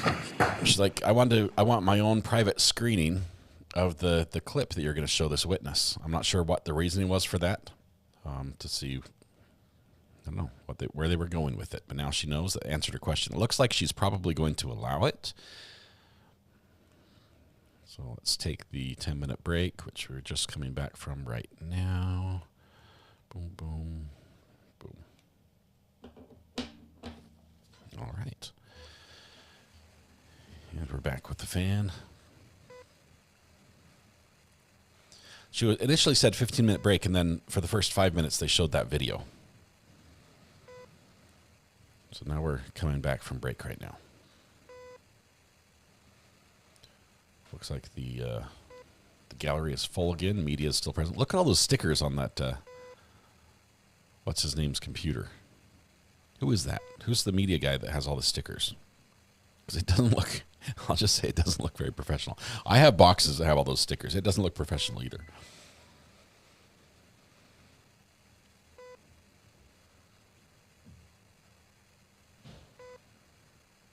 Just waiting for the lawyers.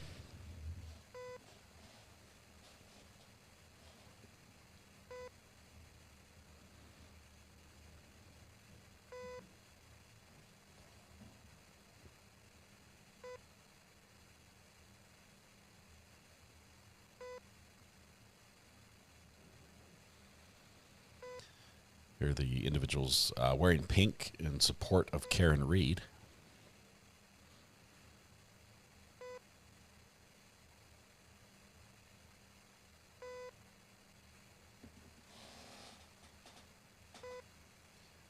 There's beeping. I don't know. I guess the muted channel is connected to somebody's heart monitor or something. I don't know. I think it's sort of soothing. If you've ever been in a hospital overnight, this is the sleep sound. It's life support. That guy had to bring his own table. Poor dude. Oh, it was a sidebar.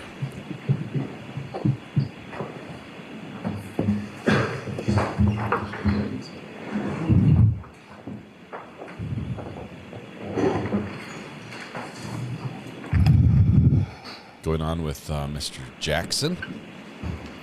As soon as the judge says okay.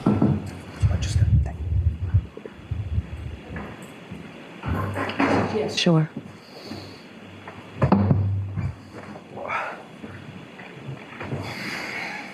There's a big sigh. Okay.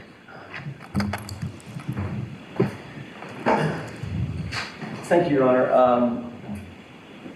Firefighter from Flamati, I want to draw your attention to the top video, and I may pause it and ask you a couple of questions. Let's go ahead.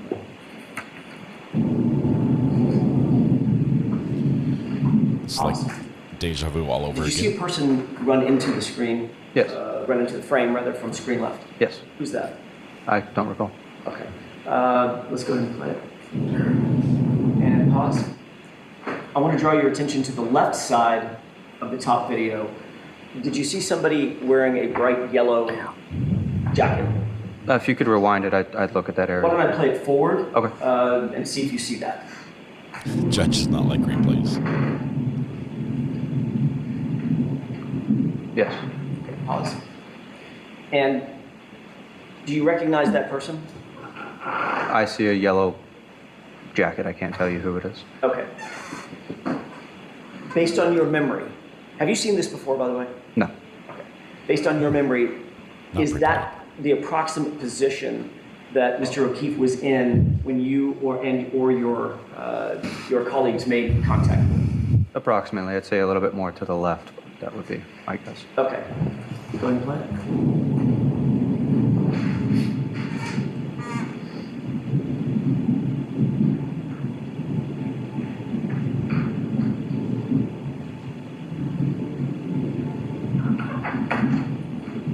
Pause it.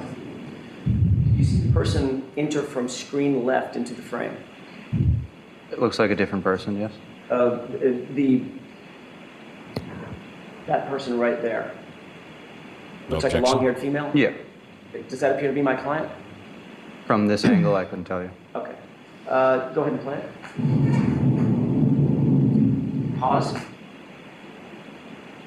You see a person wearing yellow right there on the left side of the screen. If you're telling me that's a person, sure, yes. No, he's not telling you, so ask the question. If you don't see it, you don't see it. If you do, you do. I can't tell what that shape is. Okay, can you take a look, keep your eyes focused on that and tell me if you see that figure doing anything? Go ahead. Pause it. Looks like somebody's doing Do you CPR. recognize that figure now? I can't recognize the figure, but it looks like an up and down rhythmic motion. Okay. That would indicate CPR. Would that be you? I couldn't tell you. Is the time accurate? Or 6:13? I'm just asking you what you recognize on the video. I couldn't tell you if that was myself or not. Was there somebody else doing CPR? Multiple people rotate through CPR, so yes. Who is responsible for doing the chest compressions? Whoever's closest to that area, we're all trained for that skill. Okay, I'm asking in this particular case, Yes. I know everybody's trained. Didn't you testify earlier that you were the one doing the chest compressions? I said I was one of them, yes. Okay. Does that appear to be you doing the chest compressions? It could be, I'm not sure. Okay, let's go to play. He's probably going to have to admit that that's him Okay, eventually. stop it. Do you see the person basically in the middle of the screen there? Yes, Does that appear to be my client? Or can you tell? I can tell. Go ahead and play it.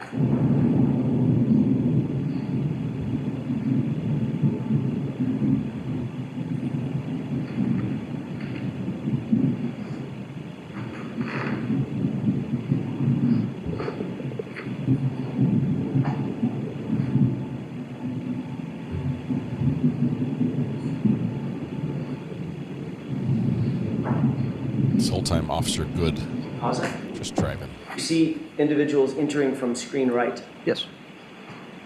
Who does that appear to be in the yellow jacket? That build would have been probably, it could have been Firefighter Kelly or it could have been McLaughlin. Okay, and who's the person trailing the gurney? Right. I can't tell. Okay, let's go ahead and play.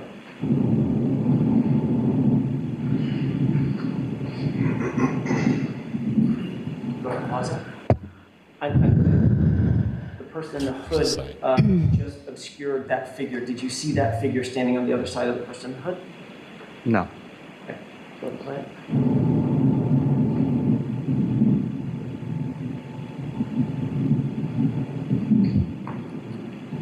Pause it. The activity that's going on just to the sort of left side of the SUV in the frame, can you describe for the jurors what that activity is? So that would be lowering the stretcher to get ready to load the patient on. Okay, go ahead and play it. And now let's pause it. Now, this person now appears to be facing the camera. Do you now recognize that person? I don't. Go ahead.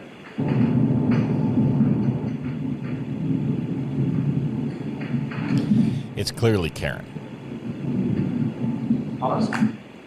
Can you focus your attention on that individual in the yellow jacket? Yes.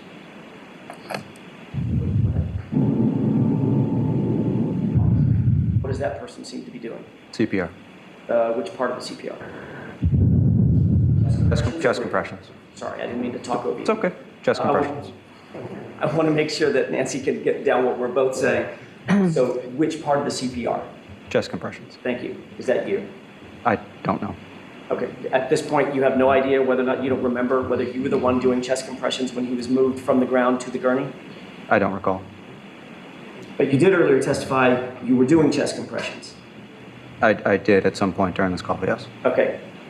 In the entire length of this video, do you see anybody else trade off from that person doing chest compressions from the time the person was on the ground to the gurney? Or is that the same person? It could be the same person. I'm not sure. Okay.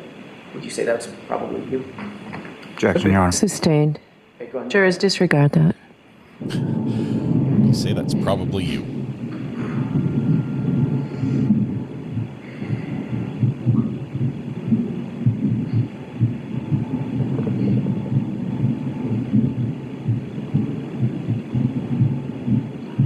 Pause it. I want to direct your attention to this person. There appears to be a firefighter in the middle. Do you see that person? Yes. Who's Objection, may we? The objection sustained. I'll see counsel at sidebar. judge has had enough. They don't like this style of questioning, and I might say it's pretty painful. There is so much happening. I realize we're looking at a little sliver of the screen, but there's so much happening on the screen, and they're like, "Look over here, play, pause. Did you see what happened over there? No. Look over there. No. Did you see what happened over here? No. I was looking over at the other person. I was watching the yellow jacket. Did you see the lady behind the person in the hood? No, I didn't." And so we're going back and forth and back and forth. I think the judge has probably told them, "I'm not going to let you replay this over and over and tell people what they're seeing." So you get one shot at it, and he's trying to get everything in one shot. It's not working, especially with his witness, who I think is being a bit stubborn, just because he can. He knew who was there. He knew who was doing what. But he does not recall if he was the one that was doing. He doesn't recall if he was wearing one of the yellow jackets, because he has lots of jackets, and he doesn't recall if he was the one doing CPR at the time. No recollection there, and so he's been a bit of a difficult player. Need to stop using potatoes for all these critical meetings. I agree.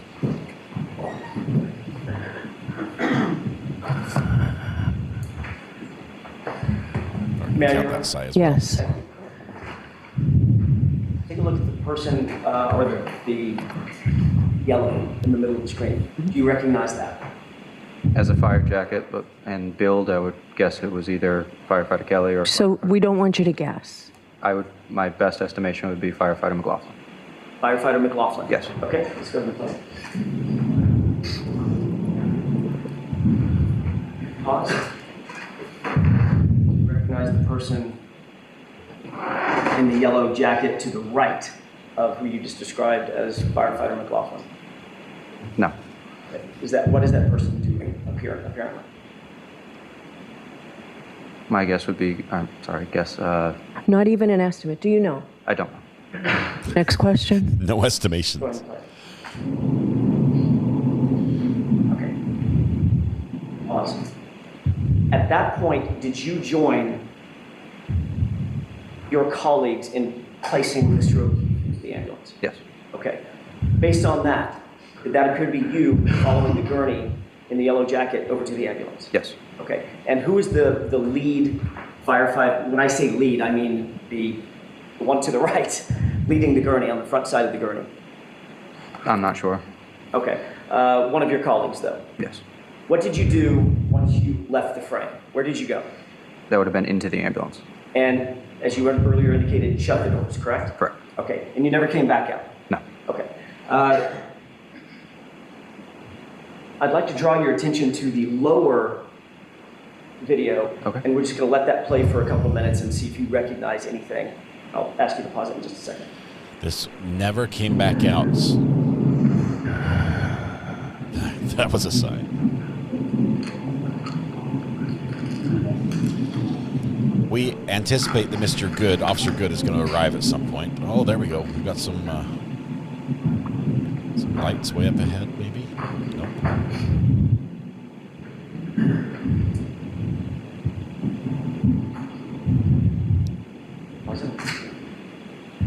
I'm going to ask you to look up to the top video. Do you see what appears to be a person wearing yellow to the right? Yes. Do you recognize who that is? No. Couldn't be him, because he says he's in the... Our witness is in the back of the ambulance, and he never gets out until he gets to the hospital, apparently.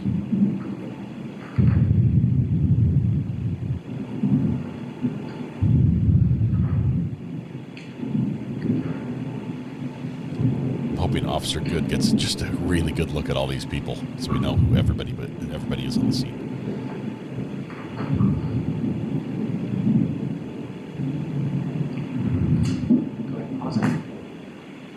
Looking at the lower video, do you see what appears to be a vehicle in the middle of the screen? Yes. What is that? That is an ambulance. Does that appear to be the ambulance that you arrived in? Yes. And that's the ambulance that you took Mr. O'Keefe to? Yes. The doors are closed? Yes. Are you in the ambulance at this point? I'm not sure.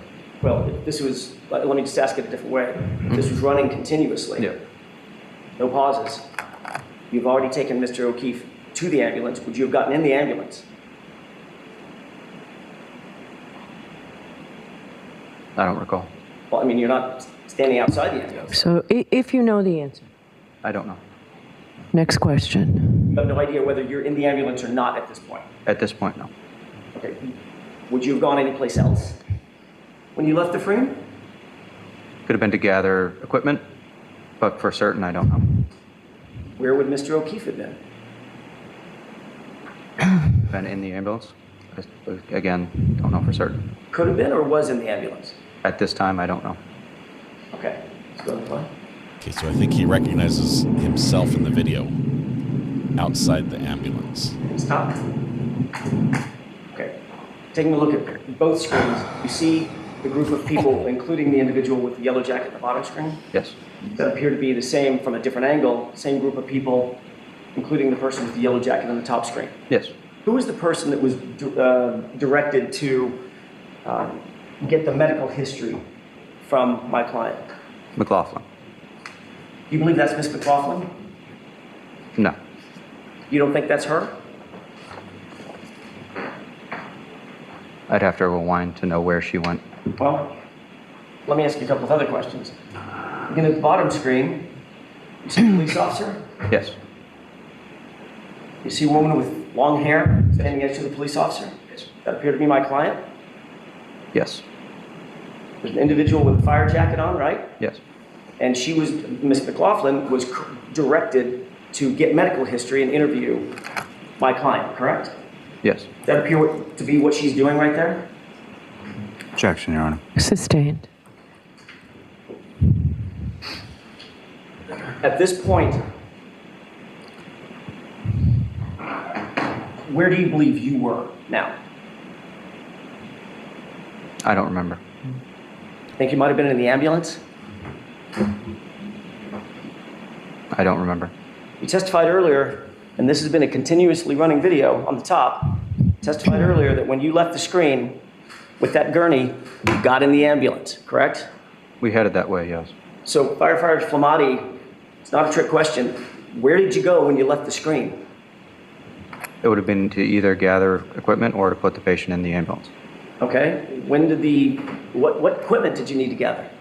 It would have been anything that was left by the patient's side, whether it was a first-in bag, airway bag, any other equipment, basically. You were doing chest compressions. I didn't state that. You didn't say that? I said I did chest compressions at some point. I didn't say I did them continuously throughout the call. So you just put John O'Keefe in the back of the ambulance and went to look for some equipment? Not what I said. So chest compressions were done continually throughout, whether they were done by me or by another provider, I can't tell you specifically. So when you left the screen and John O'Keefe is on the gurney, you're engaged in vital, life-saving, a vital life-saving endeavor, correct? Yes. That had to have been your focus, correct? That was at the time, yes. And you wanted to get him out of the cold, the weather. Yes. Because it was inclement, it was freezing out, correct? Yes. So you wanted to put him in the ambulance, right? And you wanted to continue CPR because in your words, you testified on direct examination, you believed that there might be some viability left. Yes. So CPR and life-saving measures were absolutely vital at that point. Yes. You didn't go find equipment, you got in the ambulance, didn't you? It's very, very argumentative. So at this point, you're in the ambulance, correct? At this point, I don't know. You indicated you never got back out of the ambulance after you got in, correct? You did. I don't believe so, no.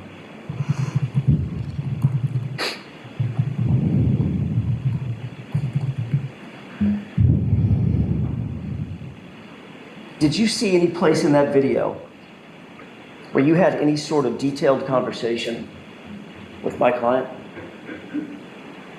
No. Did you see any place in that video where you engaged my client and said, how'd you get here? What happened? And she said, I hit him. And you said, how'd you hit him? All the stuff that you testified earlier to. I didn't see that in the video, no.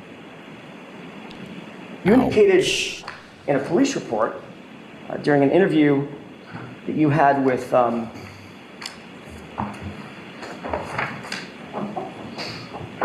Yuri Buknik on February 8th.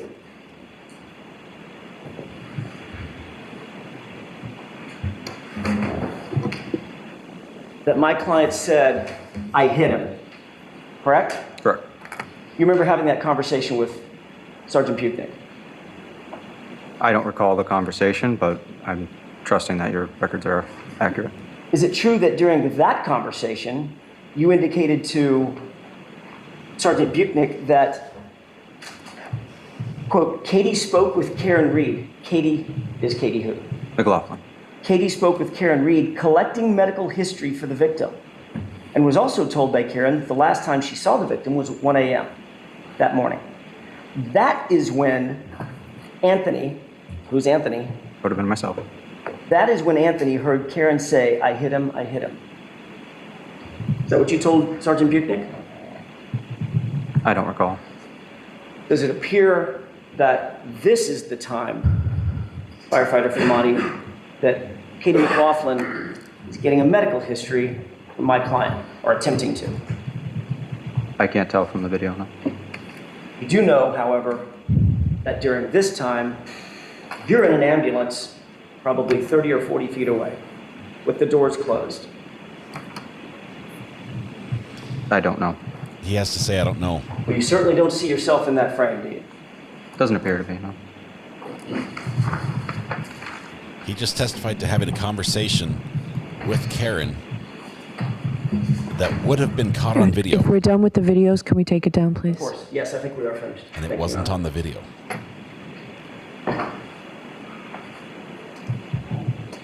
Which means You were everything the he says, lead she said to him. Firefighter on that team that night, correct? Lead paramedic. Lead paramedic, thank you. You understood, obviously, the gravity of hearing a statement like, I hit him, some sort of an explanation about what may have happened to the victim, correct? Correct. That statement could potentially have direct relationship to, or a direct relational impact on how life-saving measures are done by the medical personnel that you turn the victim over to. Correct. You testified at the grand jury that you wanted, once you got to the hospital, you wanted to be as quote-unquote helpful as possible when you handed over the patient, correct? Correct. You said you actually stayed at Good Samaritan for an additional 10 to 20 minutes, which is your habit in cases like this, because you wanted to be quote-unquote an asset to the medical intervention team, correct? Correct. That team includes the doctors and nurses that were trying to provide life-saving services to Mr. O'Keefe. Correct.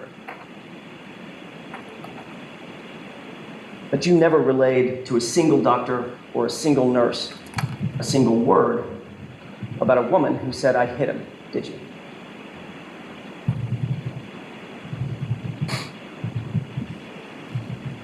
So documentation for us ends at transfer of patient care.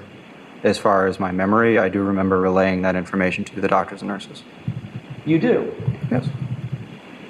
Have you ever testified about that ever previous to this? Never been asked about that. Oh, nobody ever asked you, so you didn't tell anybody? In the court setting, no. Testified in front of a grand jury, didn't you? Yes. Mr. Lally asked you a bunch of questions. Yes. During the course of that conversation that was under oath, did you ever disclose that you told the doctors and the nurses that you heard a woman say, I hit him? I recall telling the doctors and nurses that there's a question of that the patient was hit by a vehicle or we don't know, is what I directly said to the doctors and nurses. You directly told the doctors and nurses that there was a question about whether or not he was hit by a vehicle, right? Yes.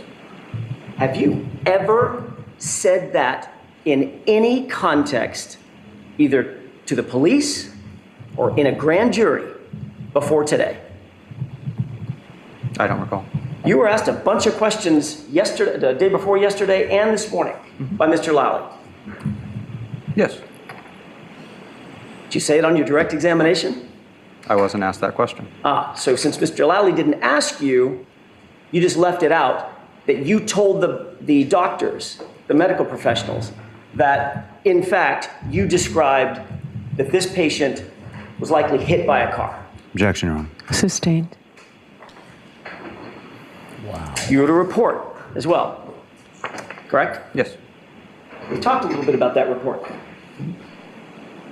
There's an area in the report for a narrative. Yes. About your observations, your experiences with this patient, correct? Correct.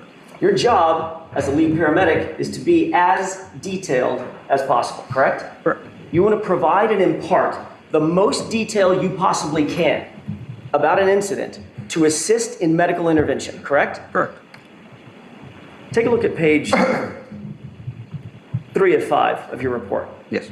You see that narrative area? I do. Can you point to that portion of your report where you indicate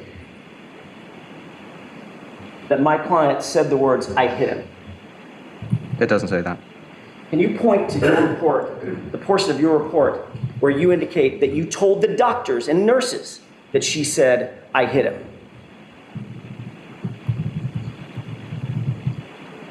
Doesn't say that. Can you point to that portion of your report where you indicate that your concern for the patient was that he had been hit by a car? Doesn't say that.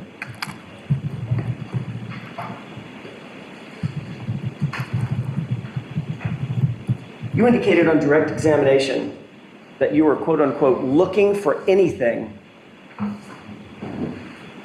that we could pass on to the emergency room that would assist. Yes. I think it might have been an assistance to the emergency room personnel to indicate that you believe this person had been hit by a car. Objection. Sustained. Do you believe that that would have been an important piece of information to pass on to the emergency room assistants? Objection. I'll let him have that. Right. It would have been important, yes. Witness is like, And thanks. it's nowhere in your reports, correct? It's not in the reports, no. You didn't tell that to the police when you were interviewed 8 days later. I was not asked about how or what I was. My question is, did you tell the police 8 days later, or 9 days later when you were interviewed? And you didn't tell the grand jury that, correct? No. And you didn't mention that on direct examination in front of these jurors, did you? No. Can I have a moment, Your Honor? Yes. Okay. I That's think, all I have, Your Honor. Thank you. Hey, Mr. Lally. we don't like his style, but he's very effective at impeaching witnesses. Both these. Whoa. Can we count that, Si? I think we got one from the judge and one from Mr. Lally at the same time. So prior for money, you had been asked some questions about the observation you made of Mr. O'Keefe's abdomen being distended. And absent any Counting that one too. external observation of injuries, that could be from an internal injury cause. Is that correct? Correct. Now, the conversation that you were talking about in which the defendant indicated to you repeatedly that she hit him, or I hit him, that occurred on your sort of way to the body, correct? Correct. Now,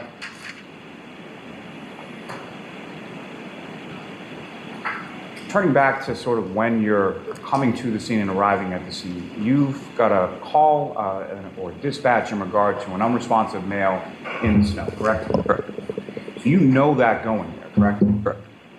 And where you sort of bring the ambulance to a stop, there are other vehicles already in that area where Mr. O'Keefe is, correct? Correct.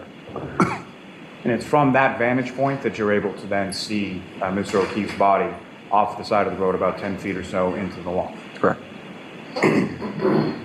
Now, when it comes to chest compressions, your department, any department, as far as sort of the medical field that you're in, is there any sort of policy or protocol for how long one person should be doing those at a time? So, recommendation is always 2 minutes, but it's usually based on the fatigue of the provider. But really, the most important thing is just quality of CPR and making sure that they have the best CPR throughout, regardless of fatigue. So it's not recommended that one person do continuous chest compressions for 15 or 20 minutes, correct? It's actually recommended not. And so that would be sort of, when you have that many sort of assets with you on a scene, would it be typical for somebody to continue on with chest compressions for that long period of time? Those videos that you were showing up on the screen, have you ever seen either of those videos before? No. So you have no idea as far as the times, whether they're accurate, correct? No clue. And whether the videos are synchronous, you have no idea about that either, correct? No. Who is drumming on the table? Now, the conversation in which you heard the defendant say, I hit him, and the conversation that firefighter McLaughlin had in which the defendant told Herb, I hit him, those are two separate conversations, correct? Correct.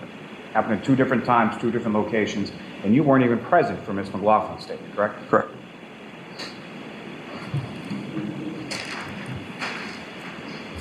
What you did when you were interviewed by the trooper and when you testified before the grand jury, you indicated in both instances that the defendant said to you, I hit him, repeatedly, correct? Correct.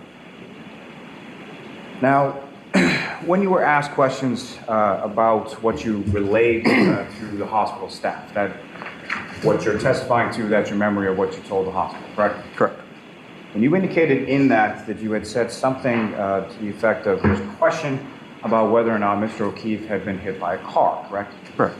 And so from your conversations with the defendants and the sort of expounding questions that you would ask for clarification, why was it that you related motor vehicle sort of specifically as a question to the hospital staff?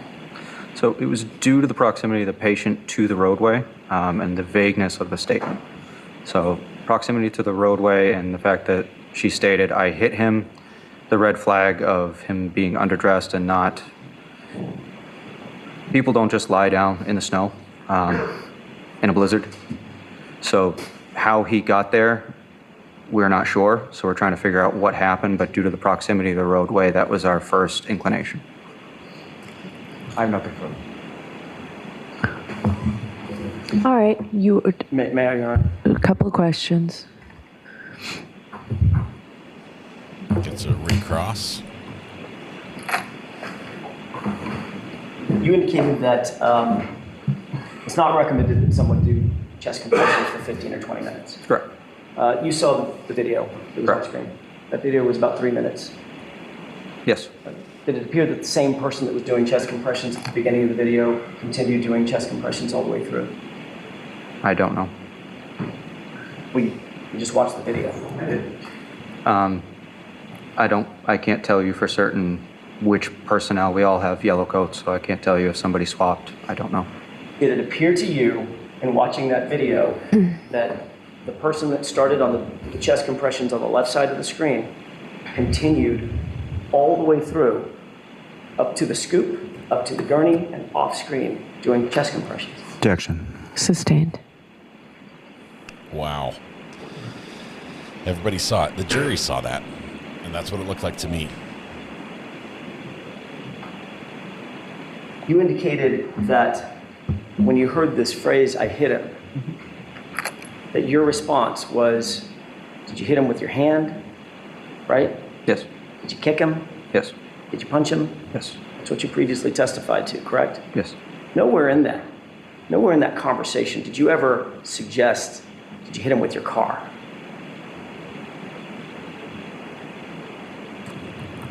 I don't recall if I asked her specifically about that. So now you don't recall about that either. Objection, Your Honor. Sustained. And for the first time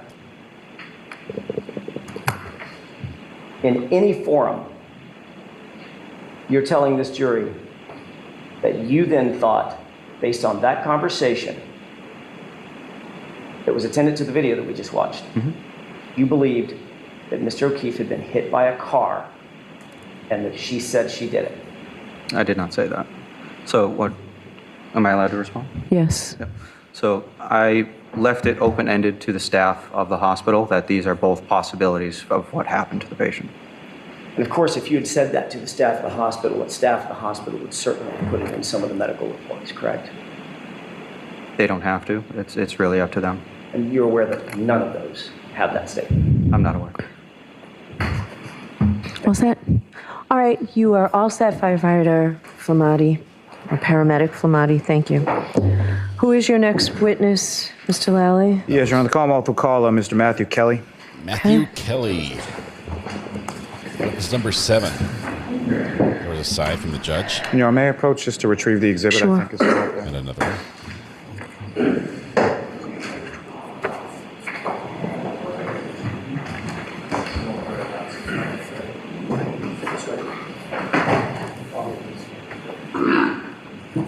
There's that. Step up there, just watch your step for me. You solemnly swear the evidence given to the court and jury in the case now and hearing should be the truth, the whole truth, and nothing but the truth, so help you God. I do. Good morning. So you can sit or stand, however you're comfortable. Just bring. Perfect. Thank you. He doesn't wait. Yeah, I know. All right, Mr. Lally, whenever you're ready. Thank you. Good morning, sir. Good morning. I want to see somebody Could you, stand. please state your name and spell your last name for the record. Sure. Matthew Kelly, Kelly. And what is it that you do for work, sir? I'm a firefighter paramedic for Canton Fire. And how long have you been a firefighter paramedic with Canton Fire? Approximately 2.5 years. And prior to working for the Canton Fire Department, what, if any, other employment did you have within that sort of field? I worked for a private ambulance, Brewster Ambulance Service, for approximately 5 months. And sort of geographically, where was that located? Boston area. Now, prior to you working as an EMT or a paramedic, you worked as an EMT before working as a paramedic? Correct. Okay. And so prior to working as either an EMT or a paramedic, did you have any sort of training or did you receive any sort of certification in regard to being an EMT paramedic? Yeah, so I had to do a 6-month EMT course, and then I had to do a practical and written exam for the course and then for the state to get my EMT. And then for paramedic school, it was about a 10 to 12 month didactic portion. And then I did I believe it was 200 hours clinical in the hospitals. And then I did 300 hours ride time. And then I had to do a practical and written exam for the course and also for the state. And now with Canton Fire, I'm getting precepted as a paramedic. And when you use that term as far as precepted, what exactly does that term mean within your field? It just means that you get trained by an experienced paramedic for an extended period of time until they say that you can do the job on your own. And with regard to being a EMT and a paramedic, you receive a certification in regard to working within that field? Can you say that again? With regard to being an EMT and a paramedic, to receive some sort of certification, either from the state or some other body in regard to working in that field? Yes. You have certification in regard to both? Yes. And is that certification up to date at this point? Yes, it is. Sir, if I could turn your attention to January 28th, the evening of that, into January 29th, 2022. Were you working with the Canton Fire Department that day? Yes, I was. Do you recall what kind of shift you were working on that day? 24-hour shift on the ambulance. And which station house were you assigned to on that day? Station 1. And that's located where within the town of Canton? 99 Revere Street. And you were assigned to the ambulance, is that correct? Correct. And who, if anyone else from your department, was assigned to the ambulance along with you? Paramedic Anthony Fulmati. And on that morning of January 29th, do you recall about what time that you woke up on that day? I believe it was about 4:45 a.m. And when you woke up, what, if anything, is it that you did with regard to your duties and responsibilities around Fire Station House 1? So we woke up a little bit early to shovel off the apron, shovel off the parking lot, and just prepare for the new shift coming in. And just briefly, sir, so when you go outside to shovel, what, if anything, do you recall about sort of the weather conditions and what they were at that point? There was snow on the ground, it was snowing, high winds, low visibility, still dark out. And do you recall being dispatched to a call shortly after 6 a.m.? Yes, I do. And what was that call, or what was that dispatch in regard to, and where specifically were you dispatched? It was unresponsive male in the snow on Fairview Road. And that area of Fairview Road, appreciate it. Through your work with the Canton Fire Department, are you familiar with that specific area? Yes. And you respond in the ambulance, is that correct? Correct. Who, if anyone, goes along in the ambulance with you? Fulmati was in the passenger seat, and then paramedic Tim Nuttall was in the back. And who was driving? I was driving. And in addition to the ambulance, ambulance 1 that you were in, what, if any, other sort of vehicles or apparatus responded from your station to Fairview Road? We also had an engine and our shift commander SUV. And if you recall, who was the shift commander in the SUV? Shift commander was Captain Wendell Robery at the time. And Captain Robery is now the chief of the Canton Fire, is that correct? Correct. And as far as the engine was concerned, who, if anyone, was assigned to the engine and responded to the call as well? It was Lieutenant Greg Woodbury, firefighter, paramedic Katie McLaughlin, and firefighter, paramedic Frank Walsh. And as you're driving from the station house to Fairview, what, if anything, do you recall about the weather conditions, visibility, anything like that along your way? Just heavy snow and wind, real low visibility, good amount of snow on the ground, so I was just trying to take it slow so we didn't spin out or drift or anything like that. And can you describe for the jury sort of the route that you took from the station on Revere Street to Fairview Road that morning? Yep, we took a right onto Revere Street, left onto Sherman Street, right onto Chapman Street, and then a left onto Fairview. And as you're driving down Fairview, what, if anything, can you tell the jury about sort of the elevation of that roadway as you go from Chapman down to where you stopped? It was a pretty steep, long road downhill. It was probably downhill for half of the way through Fairview. And because of that, I was just trying to go real slow so we didn't drift down the hill. And one last question about driving, but as you're driving along, what, if anything else, did you observe as far as sort of other vehicular traffic on the roadway, any other cars, trucks, anything like that? Nothing until I saw the police cruiser at the scene. And so as you're approaching the scene and you're driving towards it, what, if anything, sort of first draws your attention to where you're going and where you stop? So it was just real low visibility, but we could see blue lights at the time, so just kept going towards the blue lights and knew that it would be in that area. Now, where do you stop in relation to the cruiser? I believe they were facing towards us, so we would be in front of them. And at some point, you're being dispatched for an unresponsive male party, correct? Correct. And so when you're pulling up to the scene, you see the cruiser, are you able to also see any sort of unresponsive male party? Not when I'm in the truck. I had to get out of the truck to see. And when was it and how far away from it were you at the first time that you observed the unresponsive male?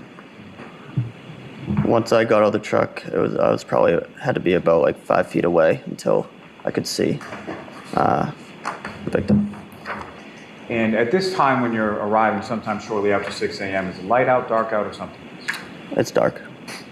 And just so we can stop saying unresponsive male, at some point you identified who the patient was that you eventually treated and transported?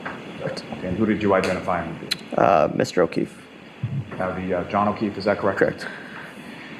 So you get out of the vehicle. You all get out at the same time, is that correct? Relatively, yeah. And where is it that you, firefighter Flamati and firefighter Nuttall, go? So we first go to pick up some of the bags and stuff that we would need to conduct a arrest, and then we just go straight over to the body and some people that were around there. And with regard to the bags that you retrieved, what kind of bags are we talking about? We'd take like a first-in bag that has miscellaneous stuff. We'd take an airway bag, and we would take a cardiac monitor. And when you indicate, as far as where Mr. O'Keefe was, who, if anyone else, or what, if any other people were in that same area? Can you say that one more time? When you first go over to where Mr. O'Keefe is, who, if anyone, or how many other people are in that general area when you get Sure. I remember seeing a police officer and 2 women. And as far as where Mr. O'Keefe was, first of all, how was he positioned in relation to the ground? He was on his back, probably about around a fire hydrant, probably about 5 or so feet from what I saw would be the street. But you believed about 5 or so feet in from the roadway, correct? Correct. Now, with regard to Mr. O'Keefe, when you first come over, what, if anything, did you observe as far as snow on him or around him or in the area where he was? I don't really recall. Do you recall how Mr. O'Keefe was dressed when you first get over there? I believe he was wearing a hoodie, like a sweatshirt, and jeans, and remember he had one shoe on, but forget which shoe it was. You don't recall which shoe it was, but there was one shoe on his foot at that point? Correct. And when you first arrive at this patient, at Mr. O'Keefe, what is it that you and the other firefighters are doing in regard to treatment at that point? So the other firefighters were checking for a pulse, and then after that, while I was getting some of the supplies, and then we would start compressions and start moving them into the ambulance so we could get a better look at them and what we were doing. When you say start compressions, what kind of compressions are you referring to? CPR. Chest compressions, is that Yes. correct? And based on your training experience, is there some sort of protocol as to how long one individual should be doing chest compressions? So we want early and continuous chest compressions for as long as the person is pulseless. We will take breaks in order to check for a pulse and check for any rhythm changes.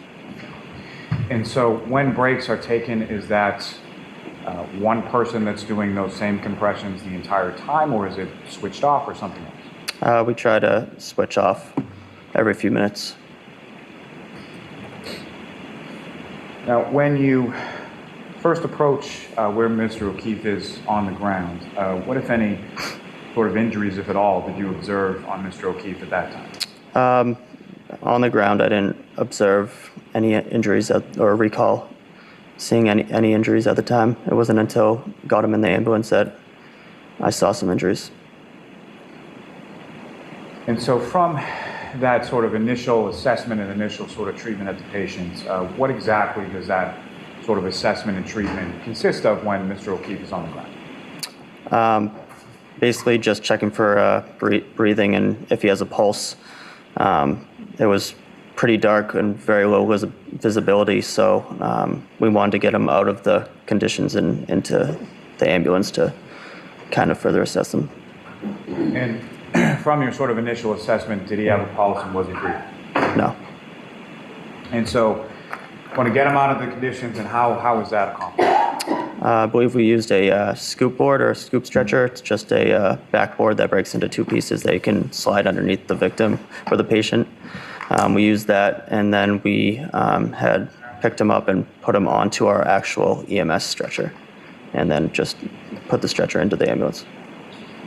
And where was the stretcher sort of placed in regard to where, or in relation to where Mr. O'Keefe was 5 feet off the roadway? I don't recall. Now, once you get to the ambulance, what, if any, difference did you notice between sort of the lighting in the ambulance versus the lighting outside on the lawn? So there was very low visibility outside. There was great visibility inside with lighting all around the back of the ambulance. And so once you're in the back of the ambulance, what, if anything, did you observe or note at that point in regard to any injuries you observed to Mr. O'Keefe? He had like a swollen black and blue right eye, and he had some blood around his mouth. Now, as far as Mr. O'Keefe was concerned, during treatment, you're touching or making contact with Mr. O'Keefe's body, correct? Correct. And during the course of that, what, if any, observations or what, if anything, did you note in regard to sort of tactile observations of Mr. O'Keefe? He was very cold to touch, very stiff, almost frozen-like. Yeah. Now, at some point during the course of your treatment in the back of the ambulance, are his clothes removed? Yes. And why is that? It's just so we can try to examine his full body for any other injuries. And there's some concern for cardiac arrest, correct? Correct. Can you explain, are you familiar with that term? Yes. Can you explain to the jury what your understanding based on your training experience is as what is cardiac arrest? Sure. It would be when a person has a lethal cardiac rhythm where they no longer have a pulse. Now, once the clothes, as far as being removed, how are they, physically, sort of, how are they removed? I believe they were probably cut off with trauma shears. And once the clothes are removed with trauma shears, what, if any, additional observations did you make of injuries to Mr. O'Keefe's body? There was some lacerations on his right upper extremity. Arm?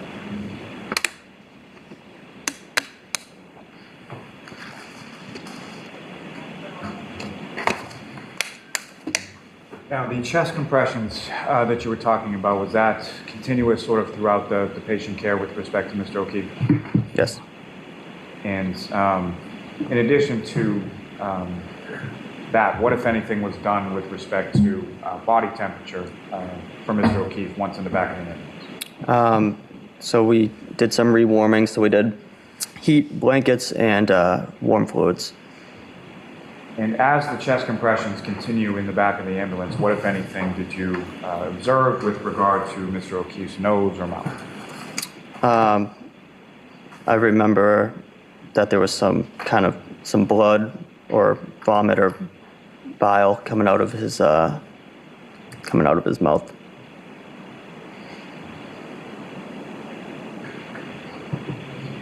Now, turning your attention to back outside of the ambulance, taking you back there for a moment. You indicated in your testimony that when you arrived there, you observed two females in the area where Mr. O'Keefe was. Is that correct? Correct. Can you describe anything as far as what they looked like or anything about those two females that you saw? I just remember they were white, looked to be between 35 and 45 years old, I would say, and average build and height. What, if any, sort of distinguishing characteristic did you observe between one or the other? I remember one had some red stuff around her mouth. I was thinking it could be blood.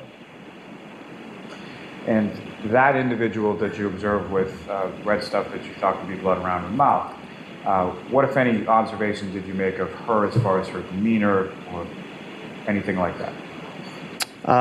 She was just acting kind of erratic and kind of running around screaming different things. And as far as the different things that she was screaming, what, if anything, do you recall specifically hearing her screaming when she was running around? It was just something like, "He's dead, he's fucking dead." Oh.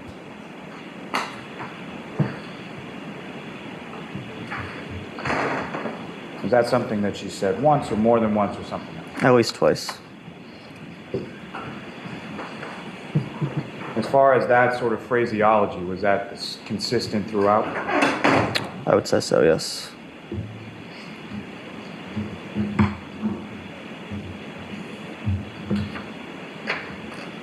Now, when you enter the ambulance, does the patient care continue, obviously, with Mr. O'Keefe?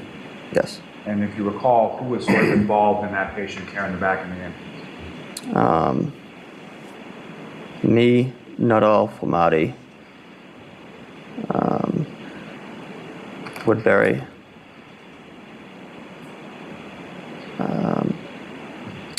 Walsh, and McLaughlin came in a little bit later. I'm not sure if she did any patient care or not. The majority of the people from your department that responded to the scene at one point or another were involved in patient care with regard to Mr. O'Keefe. Correct. Now, you drove the ambulance to Fairview, is that correct? Correct. And so for the transport from Fairview, what hospital did you go to? Good Samaritan. So for the transport from Fairview to Good Samaritan, who drove the ambulance then? McLaughlin. And so firefighter McLaughlin's driving. Where are you located within the ambulance? I was in the back with Nuttall and Flamati. Do you recall sort of specifically what, if anything, you were doing with regard to patient care during the transport phase? So I was just helping them transport phase, I was doing compressions before, but we had switched them over to a automatic compression device. So I was just involved in helping ventilate and suction. And was there who, if anyone else in the back of the ambulance was also sort of working on the airway portion, do you recall? We've Nuttall, and I forget who else. Now, during the course of transport from the scene when you arrived to Good Samaritan, what, if any, change did you note in reference to Mr. O'Keefe as far as heart activity, respiratory, anything of the like? No changes.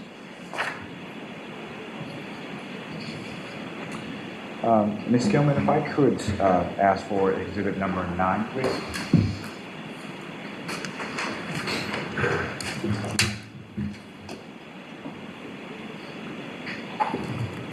Firefighter Kelly, I'm just directing your attention to the screen and what's been marked as exhibit number 9. Do you recognize that?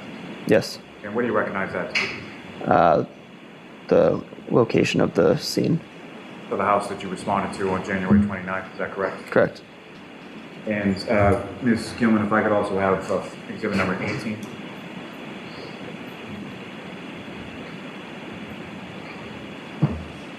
Same pictures for And every again, witness. sir, just directing your attention to the screen. Do you recognize the photograph that's up on the screen? Yes. What's depicted in that photograph? The location of the scene, again. Sort of a different view of the same home, is that correct? Correct. May I approach the witness, John? Yes. This is the laser pointer. Basically, there's a button there. Just press on that. Okay. Sir, this is a lightsaber. Press this Firefighter Kelly, with using that laser pointer that you have now before you, if you could, please direct the jury's attention on the screen to whereabouts you located Mr. O'Keefe in that supine position when you first arrived. It was about this area right here. Right by the flagpole. Thank you, sir. I have nothing further to this witness. All right, cross-examination. Yes, may we approach for a minute? Okay. Jurors, remember, you can stand up and stretch anytime you go to sign. Oh, good. Thought you'd never say it. We can stand up and stretch. The judge has given us permission. Not sure what the flag is. I'm not sure if it's a U.S. Marine Corps flag. It definitely has some... Well, that was a big stretch from that reporter. He's going to rip a shoulder out here if he's not careful. Not sure if it's a USMC flag.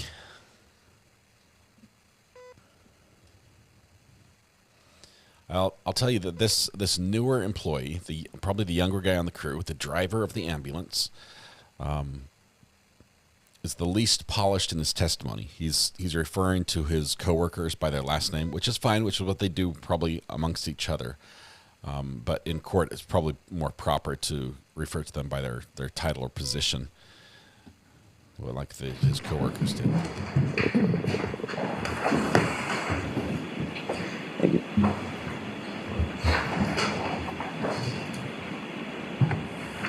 Good morning, sir. Mr. Kelly, you and I have never met before, correct? Correct. We've never had a conversation? Correct. In or out of court? So you have no idea what's coming.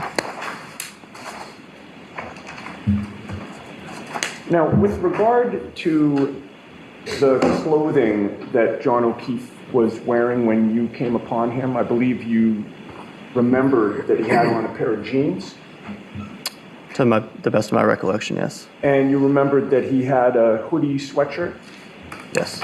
And what also stuck out in your mind is that he had only one shoe on, correct? Correct.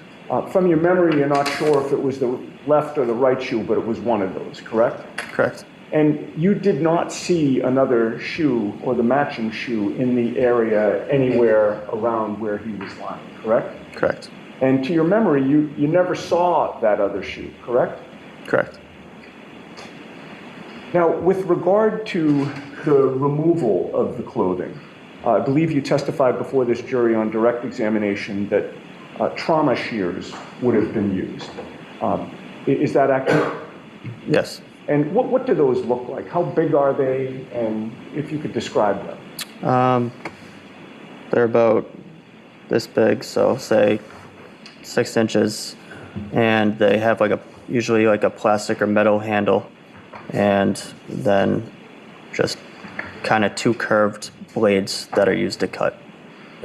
And are they essentially a large pair of scissors? Yes. And are they sharp in terms of the blades? Yes. And they need to be somewhat, heavy duty because you don't know what type of clothing you're going to have to cut through, correct? Correct. Where was it that the trauma shears were used in order to start to remove John O'Keefe's clothing that morning? I don't recall. Do you recall if it was before he was put into the ambulance, during the ambulance ride, or after he was at the hospital? I believe it would, I don't recall, but I believe it would be in the ambulance. I'm sorry, there's a little bit of noise. Could you repeat that? Sure. I don't recall, but I believe it would be in the ambulance. In the ambulance.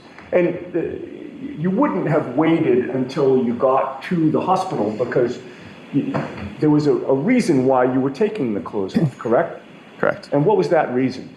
To look for any other injuries that the patient might have. And that was a priority as you were treating him, correct? Correct. You don't think that you cut off his clothes before you put him in the ambulance, correct? Correct. And you don't think that, and when I say you, I mean your team. Right. You don't think your team cut off the clothes after he was out of the ambulance, correct? Correct. So it was sometime during the ride. Correct. Do you recall who it was that actually used the trauma shears along that ride? No.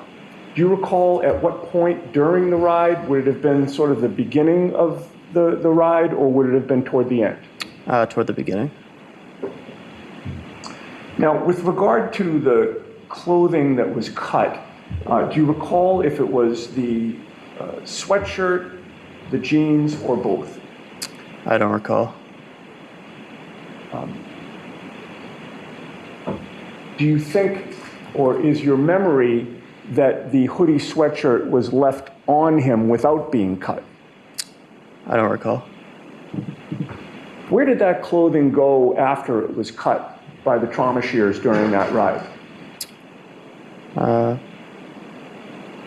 Some of it would stay right on the stretcher, but I don't recall on all of it. Okay, and some of it could have been on the floor of the ambulance as well? Potentially. And then once the ambulance arrives at the hospital, what is the protocol regarding the clothing that had been cut? It gets transferred over to the RN in charge of the patient and usually stays in their room. Usually they'll put it in some sort of bag. Okay. And is the clothing put in the bag? Does somebody meet you out at the ambulance in order to collect the clothing, or do you bring the clothing into the hospital in order to transfer it to an RN? We bring it in. And do you recall who it was that brought in that clothing? No. Who was with you at that time going into the hospital from the ambulance? Not all in Flamati. So it had to be one of the three of you that delivered that clothing to an RN, correct? Correct. Do you know if all the clothing was delivered to an RN or if some stayed in the ambulance? I don't recall. And once you give the clothing to the RN, do you see where she takes it?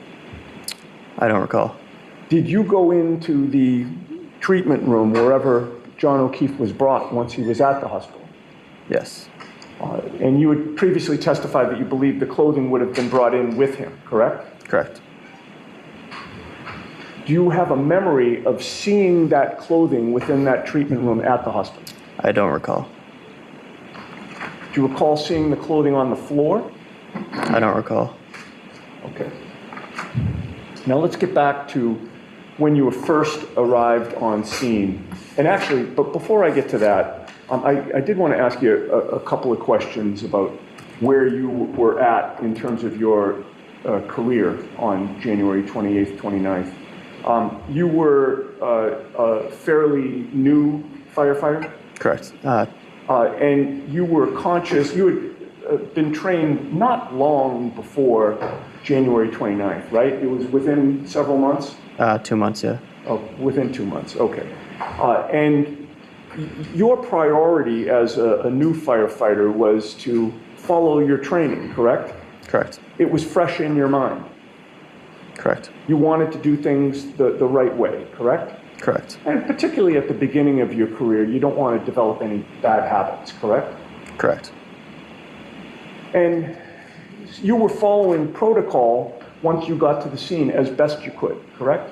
Correct. I believe you testified on direct examination that when the ambulance got to 34 Fairview, as soon as it was parked, you and Anthony Flamati went straight to the body, correct? I don't recall saying that. I wasn't sure who went straight to the body. I said some of us got some supplies. Okay. I thought your testimony, correct me if I'm wrong, but I thought your testimony was that you may have gotten some supplies, but then you and Flamati went straight to the body. Yes, so we did, me and Nuttall. Got supplies? Me and Nuttall went to the body. All right, where was... But we didn't go straight there. We got supplies first and then went to the body. Or I got supplies first and then went to the body. Okay. How long did it take you to get supplies? Probably within a minute, I would say. Okay. And where was Flamati when you were getting supplies? I don't recall. Once you got to the body, who assisted you with regard to treating John O'Keefe? I believe it would be the people who were on scene with me. Who would that have been? Flamati, Nuttall, Walsh, McLaughlin, Woodbury, and Robery. Okay. So is it your testimony that your memory is that 5, 6, however many people were there with you, all were hovered over John O'Keefe doing treatment on him? Not treatment, but getting supplies, getting the stretcher. We're all working together, but we weren't all involved in the treatment portion. Sure, and the treatment was essentially CPR, correct? Correct. Chest compressions? Yes. And dealing with his airway as well? Correct. Which of your coworkers and/or you were directly involved with the CPR, the chest compressions, and the airway issues? I recall that I was doing compressions and helping suction and ventilate in the ambulance, but I do not recall who else was partaking in that. Okay. So let's talk about when John O'Keefe was put on the scoop stretcher and then ultimately taken to the ambulance. Who was with you when that was occurring? So it would have been me, Nuttall, Flamati, and Robery, I believe, were trying to get him on the scoop. And then I believe the engine guys were trying to get the stretcher. Who were the engine guys? That would be Walsh. It must have been Walsh, Woodbury, and McLaughlin, but I don't recall who exactly was getting it. All right, so your memory is that yourself, Nuttall, and Flamati were loading John O'Keefe onto the scoop? I believe so, yeah. And then from the scoop, he's put on a stretcher? Correct. And then who would it have been that wheeled the stretcher to the ambulance? I don't recall who it was. You? I don't recall. So you have no memory of who would have taken John O'Keefe on that stretcher into the back of the ambulance? I don't recall who actually did it, but it would just be whoever's in the best location at the time to move the stretcher. All right. Do you have a memory of John O'Keefe going into the back of the ambulance? Not a clear memory, no. Who went into the ambulance with him? Me, Nuttall, Flamati, Walsh, Woodbury. Okay. And by the way, once he's on the scoop and then put on the stretcher, the priority is to get him into that ambulance, correct?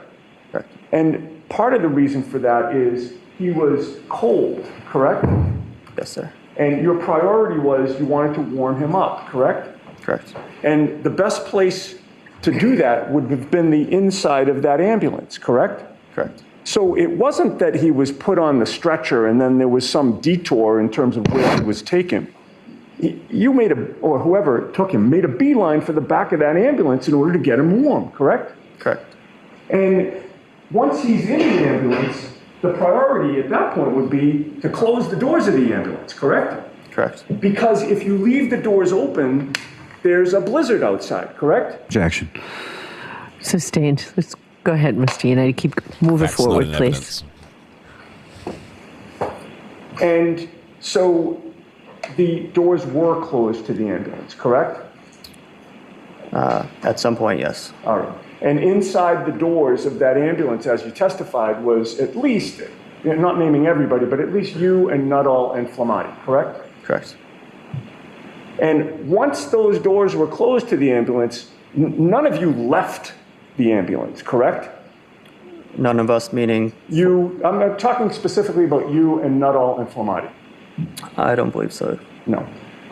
You would have remained in the ambulance all the way to the hospital, and that's the point in which the doors would be open, correct? Correct. All right. Now, I'd like to ask you some questions about the scene that you came upon in terms of the people who were there when you arrived, sir. You had previously testified that you saw, I believe you testified that you saw 2 women and a law enforcement officer already on scene, correct? Correct. One of those women appeared to have blood around her mouth, correct? Correct. It was something red, but you assumed that it was blood, correct? Correct. And that led you to also believe that she had rendered or tried to render CPR, correct? Objection. Is that what you thought? Yes. Okay. Yes. Overruled.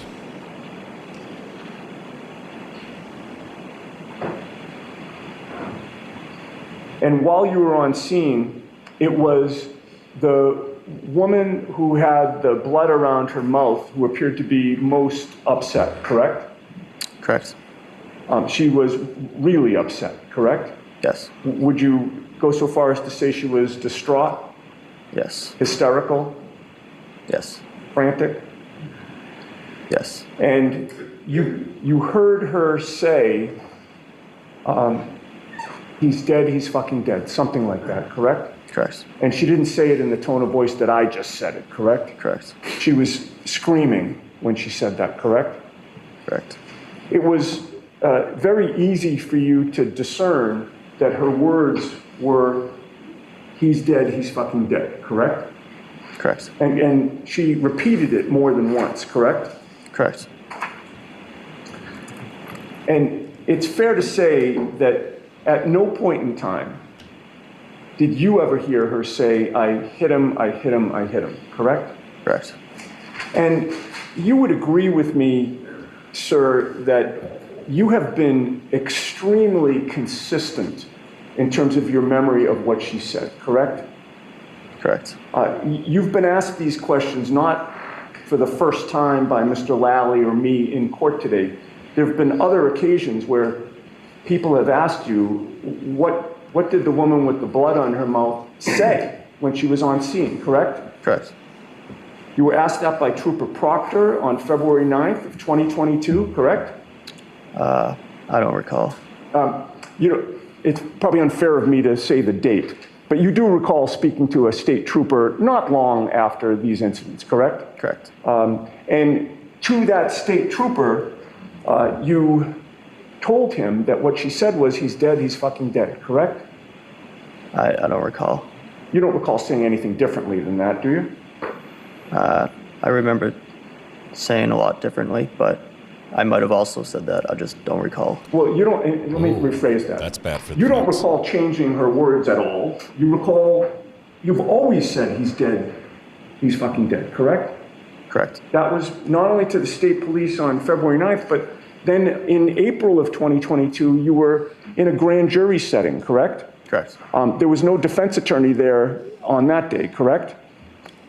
I don't believe so. You don't remember seeing me there? No, I didn't see Okay. Mr. Lally was asking you the questions, correct? Correct. And there, you also said that what the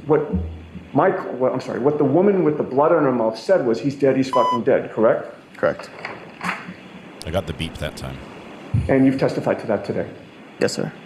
You've never changed that story, correct? Correct. And that is because the truth does not change, correct? Correct. All right. At this point, I'd like to play a 15-second portion of a video, which I would offer as the next exhibit, Your Honor.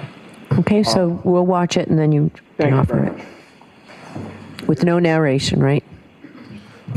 Judge does not like narration over videos. Don't tell us what we're seeing. And, before you start, I'm not as interested in the video, sir. I'm interested in the audio. So if you could, listen as best you can. Sure. Here we go.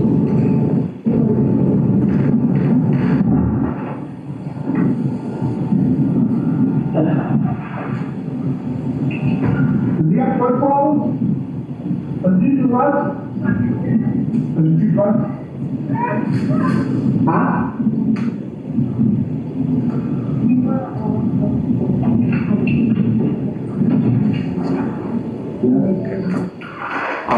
Would you agree with me, sir, that we heard what you heard that night, which is he's dead, he's fucking dead?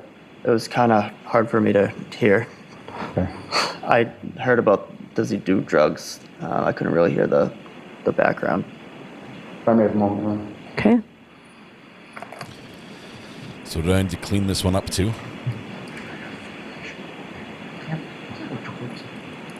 May we approach? Okay. Okay, so I can do the same thing on that clip. We can listen to that over and over. What we'll do is we'll take out the low rumble sound, which is caused, I believe, by the wind and the engines. The sound that's in the lower soap in everyone's mouth, says Mrs. R.A. That's in the lower frequencies. Luckily, we're trying to pick out a woman's voice from this audio mix. The woman's voice typically is a little higher. Because of that, we can sort of isolate those frequencies or that portion of the audio and sort of turn everything else off.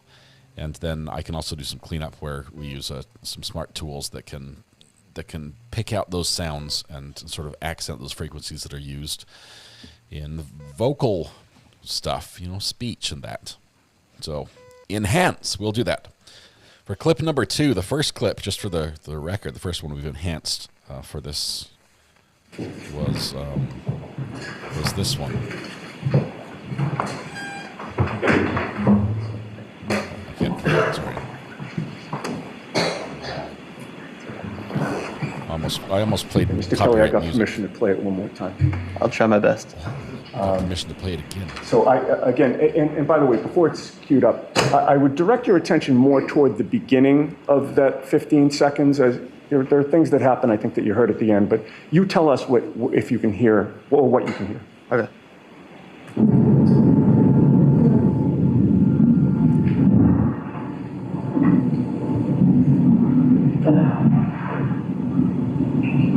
Do you have blood problems? Do you do drugs? Do you do drugs? Huh? That's enough. What did you hear? I heard someone say fucking dead. Thank you, sir. Okay. Any redirect? Just briefly on. I did not hear it. Mr. Kelly, from that video that was just up on the screen, you indicated that when you got to the scene, you saw the cruiser and parked sort of behind the cruiser, correct? Around the cruiser, yeah. So from that video, you didn't see the ambulance that you were driving anywhere in there, correct? Correct. You have no idea whether or not you were even on scene at that time that any of those statements that were made in that video were made, correct? Correct. Now, as far as patient care was concerned, were sort of all of you, being yourself, firefighter Flamati, firefighter Nuttall, firefighter McLaughlin, firefighter Walsh, firefighter Woodbury, were you all together all the time, or were you doing separate things in separate places during the course of your time on scene? Separate things in separate places, yeah. So fair to say that everything that you heard may not be everything that someone else that was there from your department that day heard, correct? Correct. And conversely, something that someone else heard may not be necessarily something that you were in a position to hear that day, correct? Correct. You also asked some questions about sort of using the shears and cutting off Mr. O'Keefe's clothing during the ride. Is it your testimony that that was in the back of the ambulance, correct? Correct. Was that during the transport or was that prior? Would you be utilizing shears on a patient, cutting off clothing while the ambulance is in transit? No. Okay. So if it was in the back of the ambulance, that would have been prior to the ambulance leaving the scene and going to Good Samaritan, correct? Correct. Nothing further. Your Honor, the only thing I would offer is the video that I played. I have All right, so we will do that. Thank you. Mr. Clerk, it's already been pre-marked, right? Pre-marked. Do you not have it, Nancy? Okay. Oh, I'm sorry, I was mistaken. It has not been pre-marked. But we exhibit 380. Thank you. Thank you. That's going to be a sigh. That was the second one.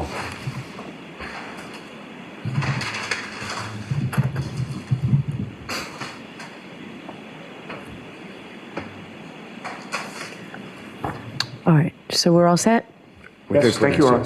Okay, thank you, you're all set, sir. Thank you. This way.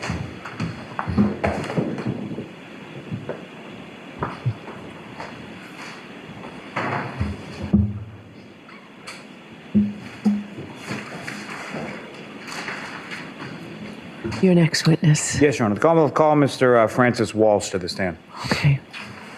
Say Walsh or Waltz? Waltz? Tori, what do you have for today? What do you have for dinner? Numbers. Wait, never mind.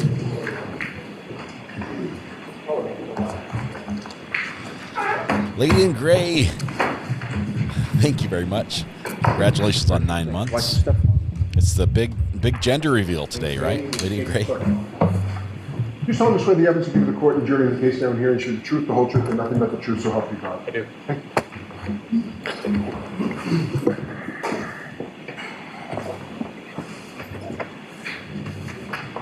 Okay, whenever you're ready, Mr. Lally. Thank you, Your Honor. Good afternoon, sir. Good afternoon. Could you please state your name and spell your last name, please? Francis Walsh, W-A-L-S-H. And what do you do for work, sir? I'm a lieutenant paramedic with the Canton Fire Department. And how long have you been a firefighter paramedic with the Canton Fire Department? Just shy of 10 years. And you indicated that you have the rank of lieutenant, is that correct? That's correct. And how long have you been a lieutenant with Canton? Since September of last year. Now, with regard to, you have certifications both as an EMT and a paramedic, correct? That's correct. And with regard to those certifications, when was it first that you sort of received those? I received my paramedic certification in June of 2014. That's when I was officially certified. And is that something that you've been subject to sort of continuing educational components and recertification since then? Yes, yeah, every 2 years we have to recertify and take continuing education classes. And is your certification Why do up to... Why do I think his name is Toby? Is your certification up to speed at this point? Yeah, it's current. I just recertified last month, actually. Now, if I could turn your attention to the evening of January 28th into January 29th, 2022. Do you recall that day? I do. And were you working that day with the fire department? I was. And what kind of shift were you working on that occasion? 24-hour shift, which is standard. And is that 8 a.m. to 8 a.m.? That's correct. That, correct me if I'm wrong, but that would be 8 a.m. on the 28th until 8 a.m. on the 29th? That's correct. And so where were you assigned to on that particular day? I was assigned to headquarters, which is on 99 Revere Street, and my position was engine driver. So fair to say people within your department get different sort of assignments on different apparatus based on a different shift that they're working? That's correct. And your assignment that day was the driver of the engine? Correct, yes, engine 3. Now, beyond sort of your assignment as the engine driver in that particular shift, what, if any, sort of specialized assignment do you have, or did you have at that time in regard to snow removal? Yeah, so on that particular shift, I was also the snowplow driver. We have an in-house truck and a snowplow for the fire department, and that was my responsibility on that shift. How many people within your department have that sort of responsibility when it comes to snowplow driving? It kind of depends group to group. So some working groups will just kind of rotate and have a different person do it each time. At that time, the group that I was on, I kind of had the most experience plowing, so I was always the go-to person to be in the plow truck when it snowed. And so with respect to that duty, about what time did you sort of get up on that morning of the 29th? I believe it was around 4 a.m. And why was it that you got up at that time? It was snowing pretty heavily. I mean, we knew the forecast called for a lot of snow. So I got up early and hopped in the plow truck. And so, just briefly, in addition to the snow, what, if anything else, did you observe as far as the weather conditions when you were out in the plow truck? It was very windy. Just windy and really heavy snow. Now, at some point, shortly after 6 a.m., does your department get dispatched to a call? Yes. And where was the dispatch to, and what was it in regard to? So I didn't hear the actual dispatch because I was in the plow truck. I was in the rear of headquarters in the plow truck. But my Captain Robery, came out and told me that we had a call for 34 Fairview Road for an unresponsive male party. And he told me, to hop in the engine and head to that call. And when you hop in the engine, who, if anyone else from your department, was assigned to the same engine as you on that day? So I had Lieutenant Woodbury to my right in the passenger seat and Firefighter McLaughlin in the rear. And beyond the engine that you were driving, what, if any, sort of other apparatus from your department was dispatched to the call that day as well? So that would have been Ambulance 1, and then also Car 5 went as well. That's kind of like an optional thing, but with a call of that severity, the captain will go as well. And who was in Car 5 on that day? Captain Robery. And you drove the engine, is that correct? That's correct. If you could describe for the jury sort of what you observed as far as the road conditions, visibility, things of that like, en route from the station to Fairview Road. Yeah, so it was really, really poor driving conditions and visibility. I can't recall ever driving to a call of that nature and that severity that slowly. The visibility was so poor that we were just driving extremely slow.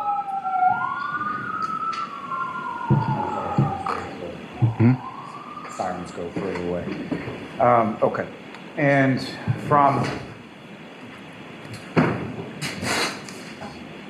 if you could describe to the jury sort of the route of travel that you took from Station 1 to Fairview Road.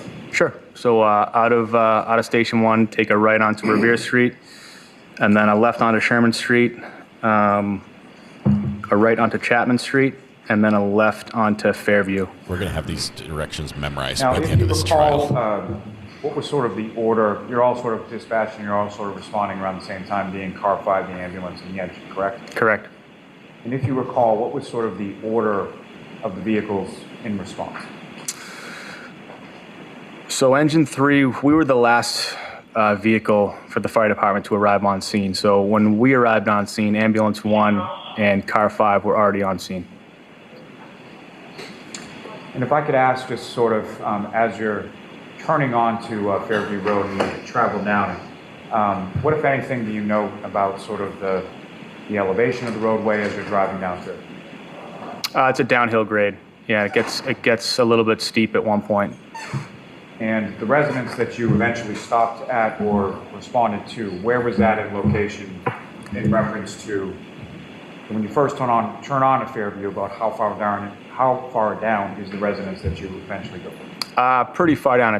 I believe it's one of the last houses on Fairview. And the residence that we're talking about is, from your perspective when you're driving down there, is that on your left or right or something else? Left. And as you're approaching the scene, what is it sort of that you see before you as, how do you know where to stop and where you're going? Yeah, so, I mean, like I said, visibility was really poor, but there was ambulance 1, car 5, at least a couple of police cruisers on scene before us, so it's kind of hard to miss that. So that's how we knew where to stop. Just dropped to the candy bowl or something. Now, in regard to, you're responding to an unresponsive male, correct? Correct. And just to be clear, at some point you were able to identify, or you were told what the identity was of that unresponsive male patient, correct? That's correct. And what was his name? John O'Keefe. And so with respect to Mr. O'Keefe, as you're approaching the scene, when was the first time that you were able to sort of see where Mr. O'Keefe was on scene when you arrived? It wasn't until a little bit after we actually arrived on scene that I could see the patient, because as we pulled up, the ambulance was blocking our line of sight to where the patient was, so I couldn't see him right away. And what was sort of the I know you talked about visibility, but as far as, had the sun come up yet? No, it was pitch black.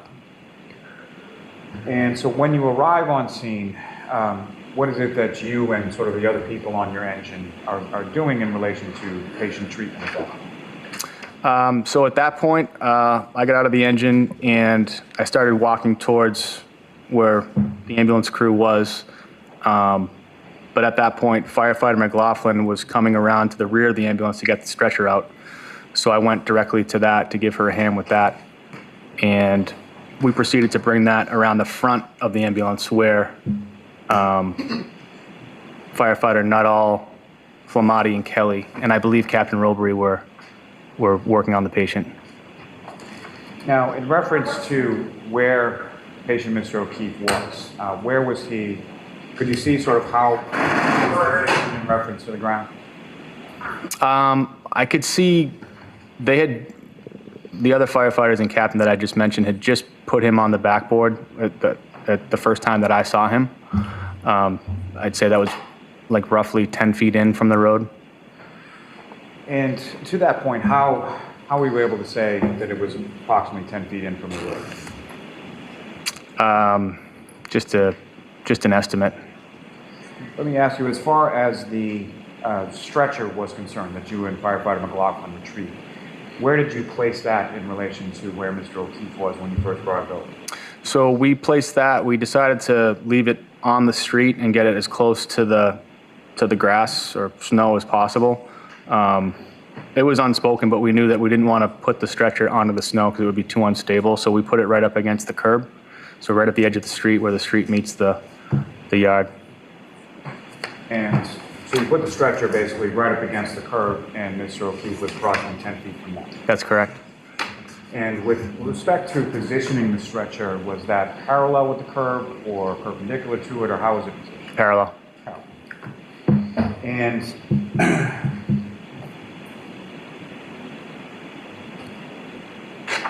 you mentioned that obviously Mr. O'Keefe is on scene, and there are a number of different firefighters from your department, correct? That's correct. There was at least a police cruiser. Did you see any officers sort of around the scene? Yes. I remember Officer Saraf and Sergeant Good. And with respect to civilians, what, if any, civilians did you observe around the scene as well? I observed 2 female civilians. And where were they in relation to where you were, or in relation to where Mr. O'Keefe was? I mean, they were pretty worked up, so they were moving around quite a bit. But I'd say they were somewhere in between myself and the stretcher and where Mr. O'Keefe was. And did you yourself have any conversation with either of the 2 females that you saw? I did not directly, no.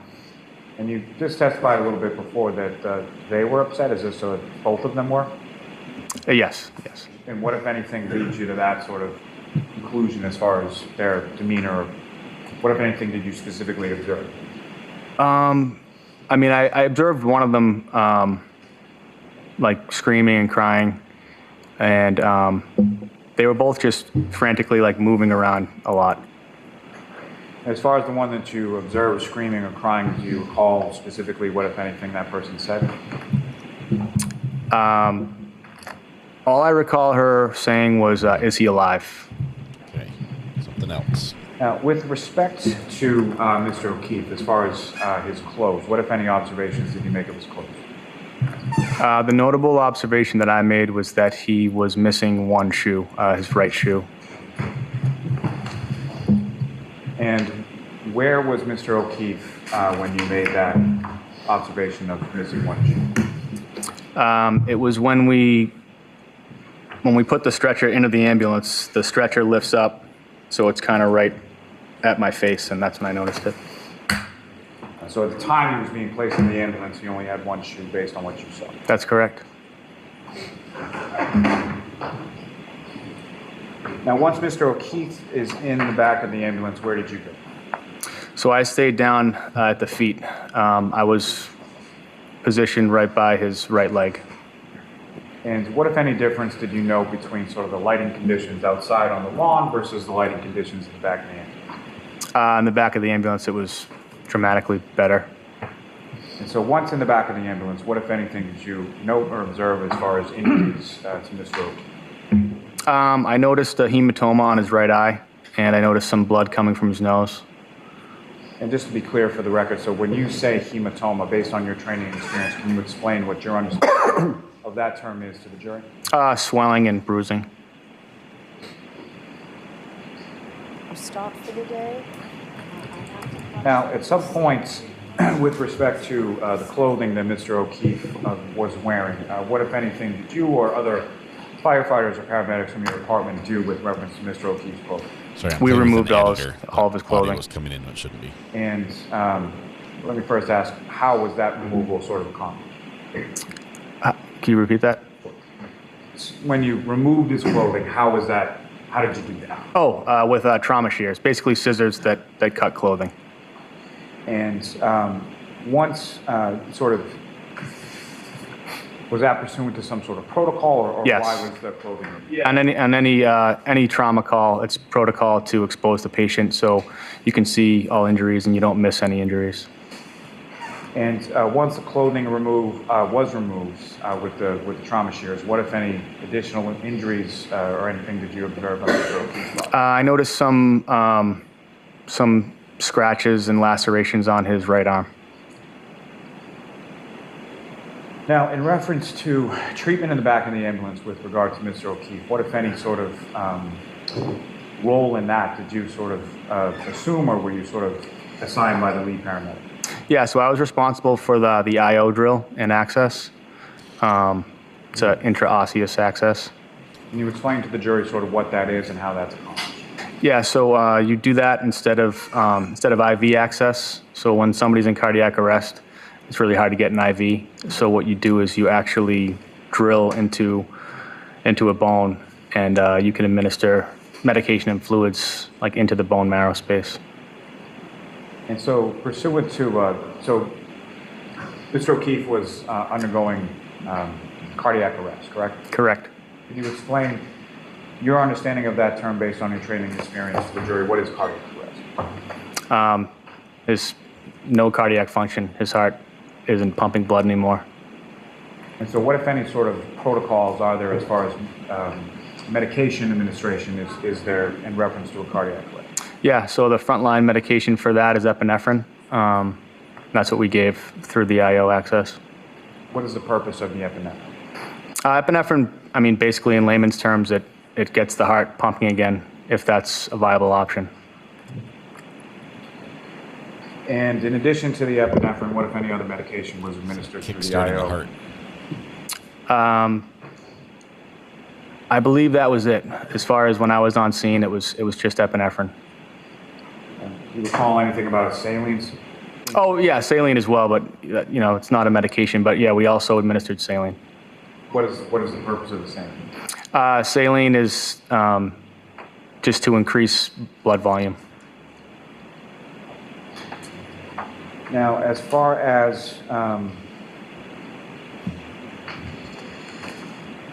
far as the transport, Mr. O'Keefe is then taken from the scene to a hospital, correct? Correct.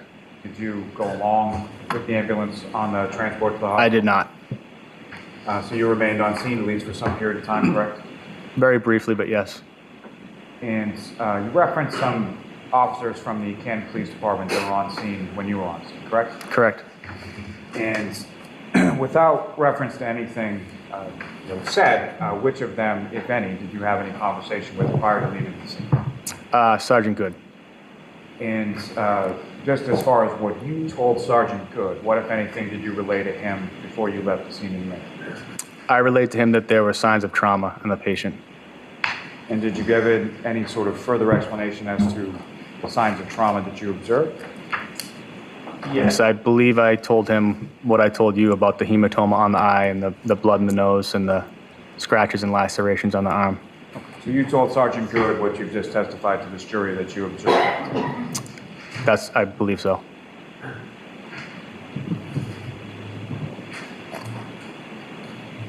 Ms. Kilman, if I could ask for exhibit number 18. Look at the house again. What's 18? And Firefighter Walsh, what's up on the screen is exhibit 18. Do you recognize that? Yes, 34 Fairview Road.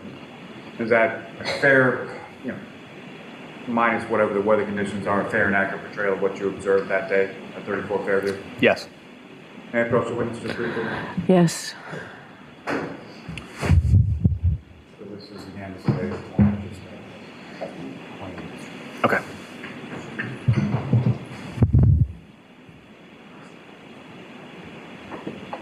And so, Firefighter Walsh, if I could ask, using that laser pointer, if you could direct the jury's attention to where within this photograph, if you see it, that you observed Mr. O'Keefe's body when you first arrived on scene. Let's see.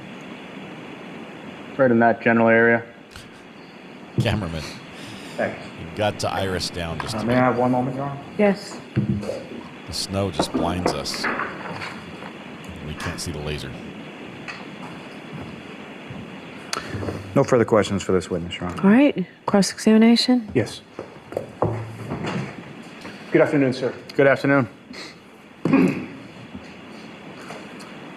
I just want to ask you about the notes. Woman that you saw on scene who appeared to be screaming and crying.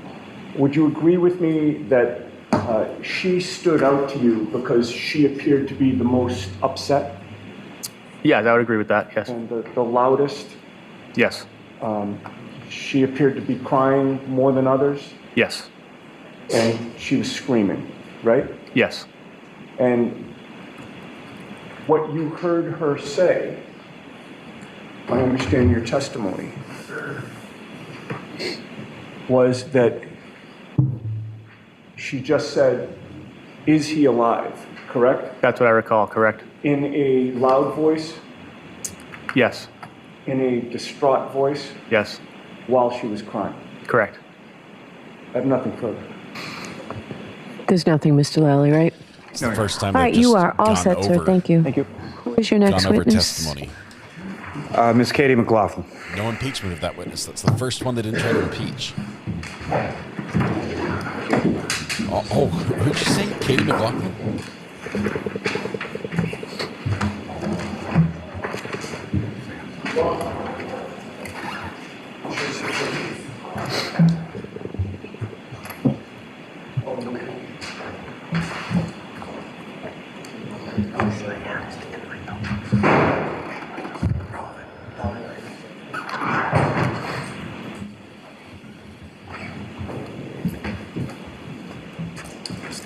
Watch your step.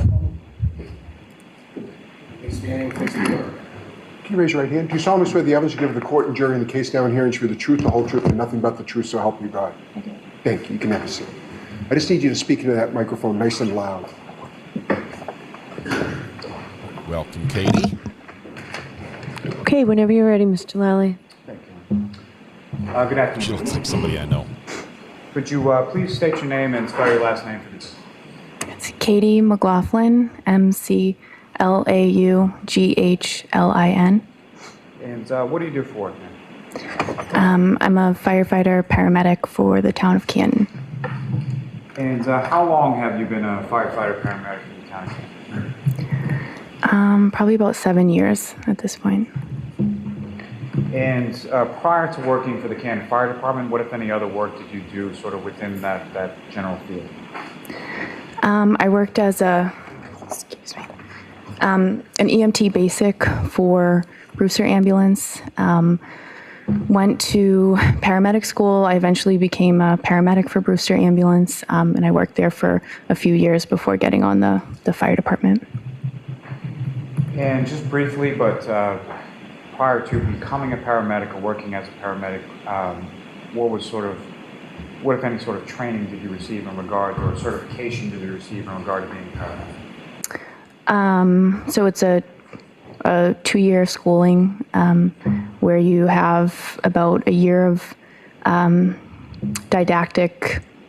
There's a lecture portion for about a year, and then after that, there's about a year to a year and a half of clinical training that's done in an ER and then done in an ambulance. So that whole period is around 2 years. And prior to working at the Canton Fire Department, you received certification from the state or some other source as being a paramedic, correct? Yes, it's through the state and through a national registry. Sounds like all their paramedics are pretty well trained. Those certifications through the state and the national registry, are those granted sort of forever, or is there like a continuing educational component and a recertification process? So you recertify every 2 years. You have to take continuing education classes in that 2-year period, and that's just on a 2-year cycle you recertify. And your certification is up to date at this point, is that correct? Yes. Ma'am, if I could turn your attention to the dates of January 28th, 2022 into January 29th, 2022. Do you recall those dates? Yes. And were you working with the Canton Fire Department on those dates? Yes. Do you recall what kind of shift you were working from the 28th to the 29th? It was just my regular 24-hour shift. And 24-hour shift in Canton Fire is essentially 8 a.m. to 8 a.m., is that correct? Correct. And where were you sort of assigned within the town of Canton Fire Department on that day? So I was on the engine for that shift. So I was the third person on the engine. There's an engine driver, there's an officer, and then there's a third person who's in the back. And so your sort of role with respect to the engine, is there sort of like a name for that position? Some people call it like the back step. Yeah. And which station house were you assigned to on that engine 3 day? The Station 1, which is 99 Revere Street. And in addition to yourself, who, if anyone else, was assigned to the other sort of 2 roles on the engine that day? Frank Walsh was the engine driver that day, and Greg Woodbury was the lieutenant on the engine that day. Now, turning your attention to that morning of the 29th, do you recall about what time you got up or what time you went outside that day? I think we were up maybe a little before 6 because it was snowing, and we had to like shovel the front apron. So we were up maybe 5 a.m. And so when you were up around that time, around 5 a.m. and outside, you were outside shoveling, is that correct? Yep. Intermittently. Sorry? Intermittently, yeah. I like shoveling. So during the times that you were outside shoveling, what, if anything, did you observe as far as the weather or the conditions at that point? It was snowing pretty heavily. It had been snowing. We were shoveling, and it was pretty cold and windy. And if you know around that time that you initially sort of went out and were shoveling, about how much snow had accumulated at that point? I don't know how much. I mean, enough for us to shovel that front apron, but I don't know how much. Sometime shortly after 6 a.m., were you and other members of your department dispatched to a call? Yes. And where were you dispatched to, and what was that dispatch in regard to? So the call came in as a man down in the snow or a man unresponsive in the snow, and the call was 434 Fairview Road. And about how long was it from the time that you sort of received that dispatch and go sort of on the engine to that residence on Fairview Road? How long? Yes. We're on the truck and going probably within a few minutes at most. And so in addition to yourself and Firefighter Walsh and Lieutenant Woodbury, what, if any, other sort of apparatus from your station was dispatched to this call as well? The ambulance was dispatched as well, and I believe the command car 5, also was dispatched to the call. And as far as car 5, if you recall, who was in car 5? At the time, Captain Robery. And with respect to the ambulance, if you know who, if anyone, was assigned to the ambulance and went with the ambulance that day? Firefighter Kelly and Firefighter Flamati were on that ambulance, and I believe Tim Nuttall was also there. He came in early, and so he jumped on the ambulance as well. And free ride. With respect to when you get to Fairview Road, do you recall what sort of order the vehicles were in as far as car 5, the ambulance, and the fire engine? I think car 5 was maybe first, and then the ambulance was in front of us, and then we pulled up behind the ambulance. And so when you sort of arrive on scene, pull up behind the ambulance, other than vehicles from your department, what, if any, other sort of vehicles did you observe or see on scene that day? I noticed there were multiple police vehicles, and at least one civilian vehicle. Now, obviously, you're responding to a report of an unresponsive male party, correct? Yes. And when you're sort of first arriving on scene, or just in reference to when you arrived on scene, when was the first time that you were able to see that unresponsive party? So when I got out of the engine, I went right back to the ambulance to get the stretcher, because I knew that from wherever they were, they seemed to be kind of off of the road. So I got the stretcher with Firefighter Walsh, I believe, and then we brought the stretcher as close as we could to the patient, and that was like parallel to the curb, and that would be the first time that I observed them working on a patient. And so if I could just ask you, just with regard to sort of those duties as the backstep person, so what is sort of the duties and responsibilities of the backstep person Tommy Jones, 10 months. To this kind of medical call? Thank you. So the role of the person in the back of the engine is, it kind of is dependent upon what that lead paramedic needs you to do. You're there to assist the ambulance in any way that they need. So that could be assisting with extrication of a patient. It could be obtaining information about a patient or bystanders. It could be assisting with patient care if they need you in the back of the ambulance. It really depends on what they need you to do for that particular call. And turning back to your testimony just a moment ago, you said they were over rendering sort of patient care. Is that correct? Yes. What do you mean by that? I noted Tim, I noted Tony, and there were a lot of people that seemed to be around that area. So I'm not sure exactly who else was there, but I did note Tony and Tim were in that area. So as far as sort of the other people in that area where Tony and Tim were, so people sort of beyond people from your department, What, if any, other sort of people did you notice around that area? I don't know specifically. What do you mean, like As far as outside of the? Right. So outside of fire department personnel in that area, what, if any, observations did you make of those people? Who were those people? If you know? Well, at that point, I couldn't really make out like the identities of like other people. I noted Tim and Tony, but I didn't really pick up on who anyone else was at that point.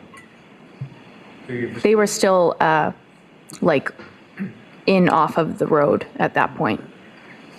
And so, from where they're positioned with regard to the patient, you were subsequently learned the identity of the patient, correct? Yes. Okay. And who did you learn him to be? John O'Keefe. And where you and firefighter Walsh were with the stretcher, how far away from where you were was Mr. O'Keefe and the other firefighter? They were, I don't know that I could give a number, several feet away. They were like, I remember kind of seeing a fire hydrant, but I don't know exactly number-wise what that would be. And from your observation of where Mr. O'Keefe was, could you tell how his body was positioned? He was supine, so he was lying on his back or face up. And what, if anything, by the time that you arrived with firefighter Walsh on the stretcher, what, if anything, could you see that firefighters Flamati and or Nuttall or anyone else was doing with reference to Mr. O'Keefe? By that point, it seemed like they had already got him pretty much secured on a backboard, and they were ready to move him to the stretcher. And once Mr. O'Keefe is then moved with the backboard from where he was to the stretcher where you are, what happened then? So I remember Tony was kind of at the head of the stretcher. I was standing on the side. There was a woman next to me, and Tony said to me, "Can you try to figure out what happened?" And he kind of motioned to this woman that was next to me. And so firefighter Flamati, who's the lead paramedic, directs you to ask some questions of this female, correct? Yes. And it's fair to say this woman that was next to you, you didn't know her, you never met her before? No. From your conversations with her that day, do you see that woman in the courtroom today? Yes. Could you just direct us to where she's seated or an article of clothing she's wearing? That's a record of reflect identification of the defendant by the witness, Your Honor. Okay. Now, with respect to this woman, she's standing next to you when you're at the side of the stretcher, correct? Yes. And what, if any, observations did you sort of initially make as far as her demeanor, or how was she sort of acting when you first started to engage her? She seemed very upset. Very upset. And when you say she seemed very upset, what about her did you observe that made you say that? Just her facial expressions. She was just visibly distraught. And so, as far as your questions, what type of questions are you asking, or what type of information are you looking for from this person? So just basic demographic info, who the patient is, his name, his date of birth. And then as far as any more questioning, you're trying to gather information that would basically help explain how this person ended up in the scenario that they're in. So did he have any medical problems? Does he take any medications daily? Does he have any allergies to medications? I was asking those questions. And as you're asking those questions, what, if anything, is the defendant, Ms. Reed, doing while you're asking those questions? She answered who the patient was his birthday. I think she answered the maybe some of those initial medical questions that I asked. But as I said, she's very distraught. She was kind of moving around the scene a little bit, so I was just kind of following her, and then we came to a stop at one point, and I continued to ask I asked one more question. What was that one more question? So at that point, I asked her if there had been any significant trauma that happened before this. What, if anything, did she say? So she said, I hit him. She repeated it. There was a woman standing across from her who I believe at that point said, you're hysterical. You need to calm down. You're hysterical. She repeated, I hit him. And there was a police officer who was in that vicinity kind of with us who replied, you what? She repeated it one more time. And that officer then signaled to somebody, get Goody down here, which I'm assuming would be the sergeant.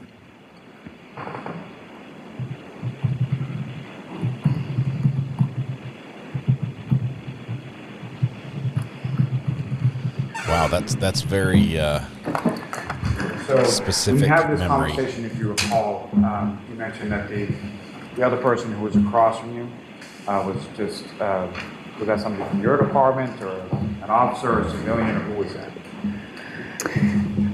So I was standing, Karen Reed was to my right. There was another woman to the left of me, kind of across from her. And then there was a police officer kind of, not directly across from me, but within the same kind of area that was more closer to Karen, I would say. Do you know who that officer was? I don't. Do you know who the female or civilian person that was across from you? Do you know what that person's name is? No. And with respect to when Ms. Reed said this repeatedly, I hit him, can you describe for the jury sort of the tonality of that? Like, how did she say it? She was very, very upset. She seemed hysterical, I would even say. Just very upset. But once you received that information, did you follow up with any other questions to Ms. Reed at that point? At that point, I did not. I have to drive the ambulance, so it's a time-sensitive situation, so I knew I had to drive the ambulance. It was said in the presence of the police officer, so I felt like that was the appropriate, that information was appropriately transferred, and She's gone over this I just story felt a couple times. Based on her demeanor, I don't think it would have been productive for me to continue to ask her questions at that point. And so after asking and receiving that answer of I hit him, where did you go? So I went to the ambulance. And in reference to the ambulance, did you go to the back of the ambulance, the front of the ambulance? Where did you go? So I went to the back of the ambulance where the patient care was happening. And as far as the information that you had received from the defendant, did you relay that information to any of the other firefighters from your department in the back of the ambulance? I did. And you recall who was there in the back of the ambulance when you relayed that? Tony was there, Tim, I think maybe firefighter Kelly, firefighter Walsh maybe might have been in there at that point. Now, as far as when you get to the back of the ambulance, what, if anything, did you do with reference to assist or help as far as patient care with regard to Mr. O'Keefe? I didn't assist or partake in any patient care. Now, prior to putting Mr. O'Keefe into the back of the ambulance and prior to your conversation with the defendant, what, if any, observations had you made during the brief time that you were on the side of the stretcher of Mr. O'Keefe and any injuries you observed? I noted he had injuries to his face. I noticed some blood from his nose, from his mouth, and most notably, he had some swelling to his eyes, mostly the right eye, and a laceration above the right eye. And same as far as when you went to the back of the ambulance to relay the information that you have been asked to obtain. What, if any, injuries did you observe of Mr. O'Keefe once he was in the back? Oh, I'm sorry.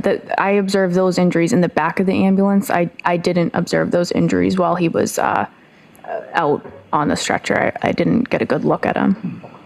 So you really hadn't got a good look until you Right. went back. Right. Now, as far as you indicated, you drove the ambulance from Fairview. Where did you go to? Good Samaritan Hospital. And as you were driving that ambulance along the roads from Canton to Brockton, what, if anything, did you note as far as visibility, road conditions, things like that? There was poor visibility. The roads weren't plowed yet, so it took probably longer than usual based on the conditions. And I apologize, but if I can take you just a step back further for a moment, just in reference to when you're in the back of the ambulance, you indicated the injuries that you observed. What, if any, observations did you make as far as the clothing that Mr. O'Keefe was wearing? I noted that he was wearing jeans. I noticed a lighter, like a black zip-up jacket or sweatshirt. It was like a lighter jacket. I noticed he had one sneaker on, and that was it. Do you recall which foot the sneaker was on? I don't. All right, could I see counsel for a second, please? Judge calls an audible, go with a sidebar. I updated the seismograph with the actual little sensor. So, no, that's not blood. It's not supposed to be blood. Anyway, it's supposed to be a audio sound on the seismograph machine. Anyway, so if you're wondering why the seismograph is bleeding, that's why. Let's see. Interesting. There's something about this witness that's different about everybody else. I'm not sure. I can't put my finger on it, honestly. I know her eyes are all over the place. When she's answering. It could be she's nervous. She has a ton of detail, and the way she answered a question and justified her answer with like lawyer speak, where she says, you heard somebody say this, and she's like, yeah, I heard him say it. I didn't do anything further because it was said in the presence of a police officer. What paramedic would be like, oh, I don't do anything because when it's said in the presence of a police officer. That's not the training, okay? That it's just little things are like, like it's a one eyebrow moment, right? I can only do both. It raises both my eyebrows. If I had only one, well, I have only one eyebrow, but it's we won't talk about that. But it's one of those things. One eyebrow up, like just a little bit. I don't know. I can't put my finger on it exactly. I think she has like all the pertinent details. They're all there. And I don't know why that bugs me with this witness. Maybe it's because other people only said they had little bits and pieces. Nobody said they had the whole picture like this, and she seems to have how best to say it, key moments committed to memory in detail.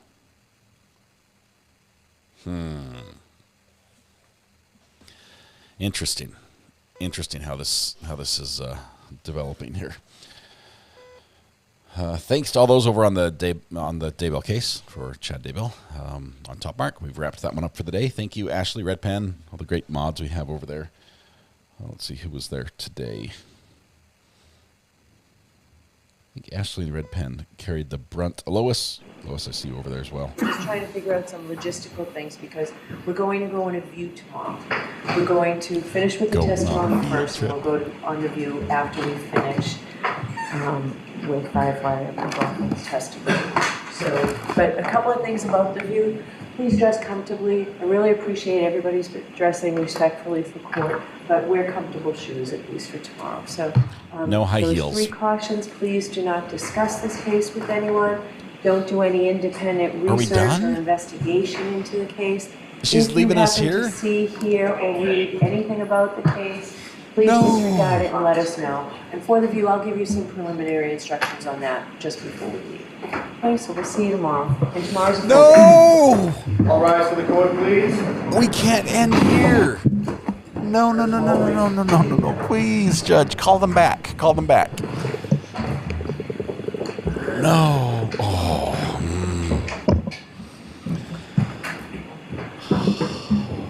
They know how to tease this out. I can't start the next day, Luna. We've got to wait till tomorrow. Oh, man. Oh, my goodness. Okay. So what's going on? Are they still? No, they're not. Okay. Oh, man. Oh, my goodness. Here's what we have. And she waits till it gets to the juicy bits and then says, let's just take a break. Let's just take a break. All right. And on the next week's episode, yes, what a way to leave us hanging. What a way to leave us hanging. Okay, so once again, we're I'm not sure, did the state finish? I thought the state wasn't quite done. I didn't hear the state rest. Maybe they did and I missed it. But it sounds like the state is nearly done, or a good portion of the way through Katie McLaughlin, her testimony. And she's I forgot to mention, she's a firefighter. Okay, paramedic firefighter. And an ambulance driver. Not ambulance chaser, that's different. Ambulance driver. She's a paramedic / firefighter.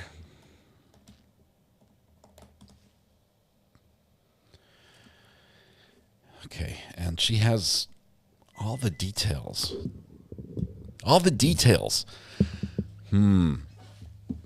Okay, I'm not going to sleep tonight. I want to hear what happens.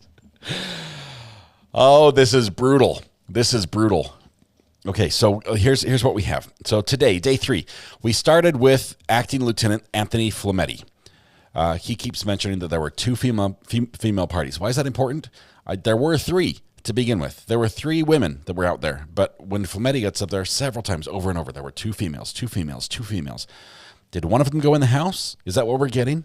We saw the video today as well. I think that was under, let's see.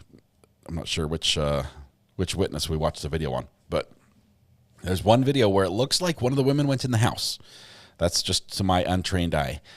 Between the judge's objections. That's what I picked up. So he talks about 4 inches of snow. The snow came up to about halfway on the body, on the rib cage. This is just afternoon we're going over right now, by the way. On cross-examination, he said he could see the shape of the victim in the snow. The body was not covered in snow. The clothing was dark. They could see it from the road. He was able to spot it from the road, from the ambulance. Which is sort of favorable to Karen Reed's story, or I believe the theory of the defense that's being put forward, which is that Karen Reed spotted the body, and she was the only one that spotted the body from the car.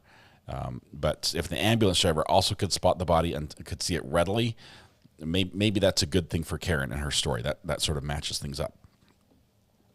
Let's see. He saw the egg over the right eye. The goose egg. I've always called it a goose egg. What do you guys call that? They just call it an egg. So they say, oh, he had egg on his face? No, egg on his face is when you're like, but that's different. But a goose egg, a big bump, a big old, my kids get them when they do something stupid and run into the corner of the hall or a chair or fall out of a tree or something like that. It's a goose egg is what I've always known it as. I guess it's a little different in Boston. But he saw the goose egg on the right eye, did not see anything. Let's see. I don't think he said he saw anything on the back of the head, which I assume we're going to hear some ME testimony about the back of the head and the damage there. But could see the shape of the victim in the snow. Both eyes were swollen shut. That's the first time I heard that testimony. I knew that both eyes were swollen, and that could be, both eyes could be swollen. And I believe we heard earlier that they were bulging. Basically, there was pressure, bleeding internally that was causing that. I know that's very graphic, but yeah, that's where we are. The video showed the conversation. Oh, yes, on Cross with Lieutenant Anthony Flametti. He's the one that tells this story and says, I had this conversation with Karen Reed. We're all working on doing CPR, and I'm working the bag or, doing compressions, don't care which. But during this time, I'm like, so, Karen, since we're all here, I just got a couple questions for you. So, you know the guy, what happened? Can you fill me in a little bit? And supposedly, when he says, do you know him? She replies, I hit him, OMG, I hit him. Little weird there. They challenge him with the video, and this is when he gets all standoffish, and he's like, he gets really cagey there in the Cross, because as they're playing this video back, it shows basically him, and we can figure out it's him by standard deduction, because we identify all the other players, and it's basically just him left. And he said he was over there, and he's working on the chest compressions, and Karen is out on the street, is not there for any of that time.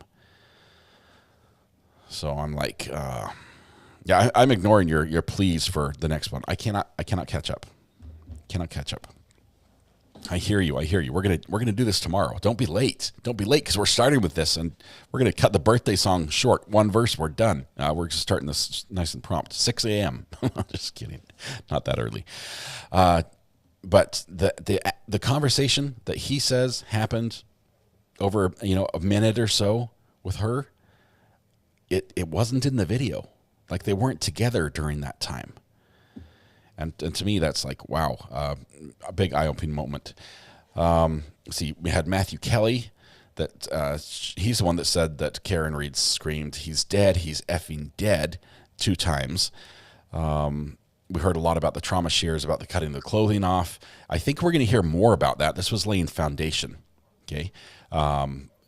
About where the clothes were, where they ended up. Did they go missing? I don't know. We'll find out more, but we've got a lot of foundation about when the clothes were cut off Mr. O'Keefe's body, and why, and where they go, and the standard procedure, and how they go into the hospital, and sort of thrown on the hospital room floor. Go figure. Probably because, hey, preservation of evidence doesn't matter to the medics. Okay, it's like the plumber doesn't care where the electrical lines go. He's going to drill the hole where he wants to put his pipe. Because the paramedics don't care where the evidence goes, because they're worried about preserving life. So we had Matthew Kelly, which was really good. Cross had lots of stuff about the clothing,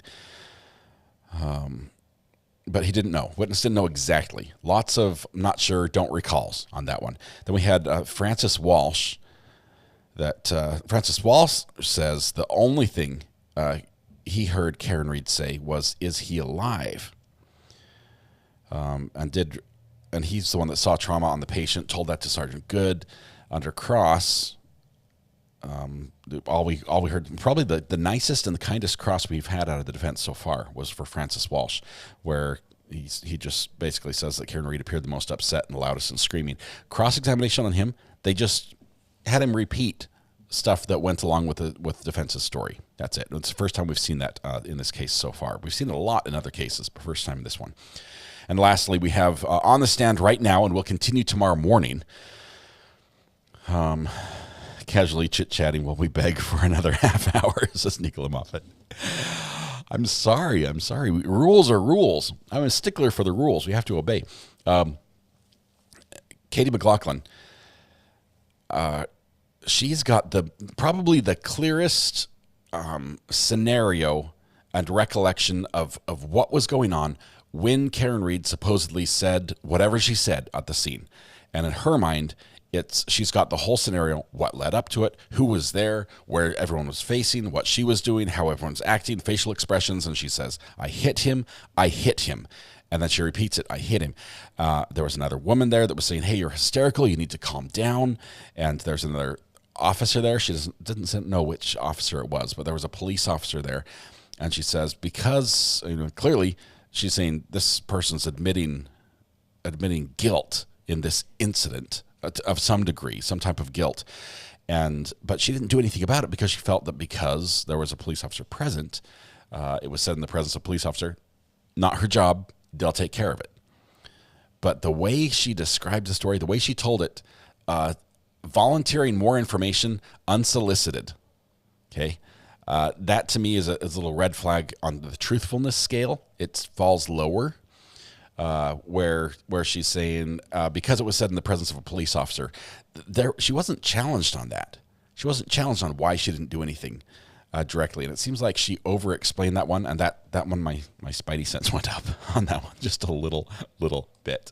So I'm looking forward to the cross because I know it's going to go there. That is just, first of all, it's problematic for the defense. Her testimony is very problematic. Because of how clear it was and the presence, and especially if these other witnesses can corroborate that same story. But, oh man, it's going to be good. It's going to be good. Yeah, we're not going to catch up. I apologize. If you're waiting for us to catch up, it's not going to happen. There will be a day when we get to see the verdict, but it will be after everyone else does. We just finished day 3. So we are starting trial day 4, which they have a jury view on their day 4, but trial day 4 is court day 5. Confusing, right? We're not going to take a break in our watching while they did their jury view because we don't have to. We don't have to. Vicky's like, well, this is a weird time to join, isn't it now? Wow. I am blown away by this just consistently. We have good lawyering. We have allegations and honestly, I would say some evidence of maybe not the best police work. This does not mean, and I'll tell you where I stand right now. This does not mean that Karen Reed is not guilty. I have not made up my mind on this issue. I know so little about this case. I can't make up my mind. But there's some things that have caused me a question. And honestly, as a juror, I don't know what Karen Reed said that day. I don't know what's happened. I don't know which story, at this point, even the state wants me to believe. And that's probably a bad place to be in if you were a prosecutor, where you've put 8 and 9 witnesses, 8 and 9.5 or 8.5 witnesses on the stand, and the jury's still confused as to what you're saying. What happened that day? Why are you giving me all these other witnesses if they're going to testify that something different happened than what you said happened? Oh, but I love this. Amidst all this, here's Thomas, our great friend, my podcast partner, wonderful mod, weather watcher as well. Currently 7 tornado-warned storms and 25 severe warm thunderstorms. East and central U.S. is under the gun into the overnight hours, and I think I get some of that tonight or maybe tomorrow. So what we're going to have to do is hook up the generator because we cannot have the internet go down tomorrow. We have to preload everything, hook up the generator, and just screw it. We'll do it live. Oh man, this is good stuff. Good stuff. I'm excited. I'm excited about this case. Seismograph 8. Are you counting my size?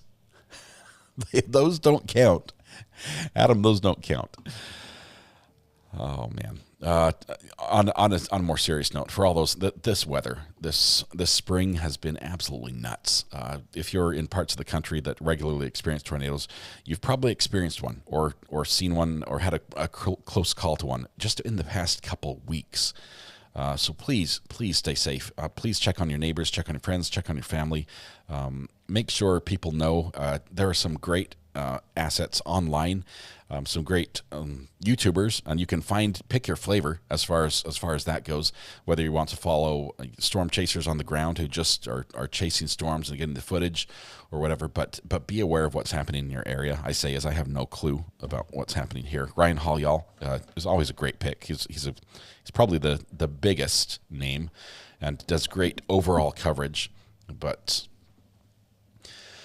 just be aware. I'd hate to hear that anyone was caught off guard on this one, and please be safe. And prayers for those who are in the line of fire there. All right. Now what do we do? Oh, we were going to edit. We were going to fix some audio. What was the second bit of audio I was supposed to fix?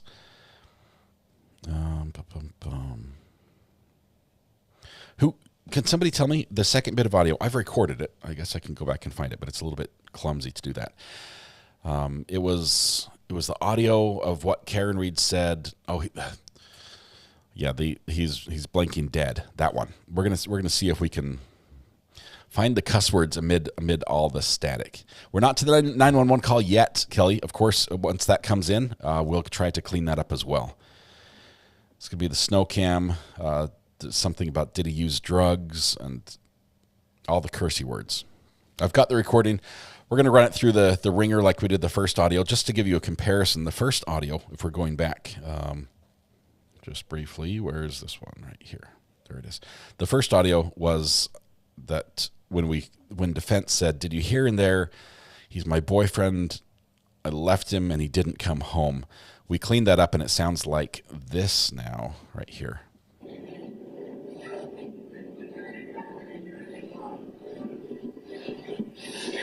That sounded terrible. Is that the right clip? You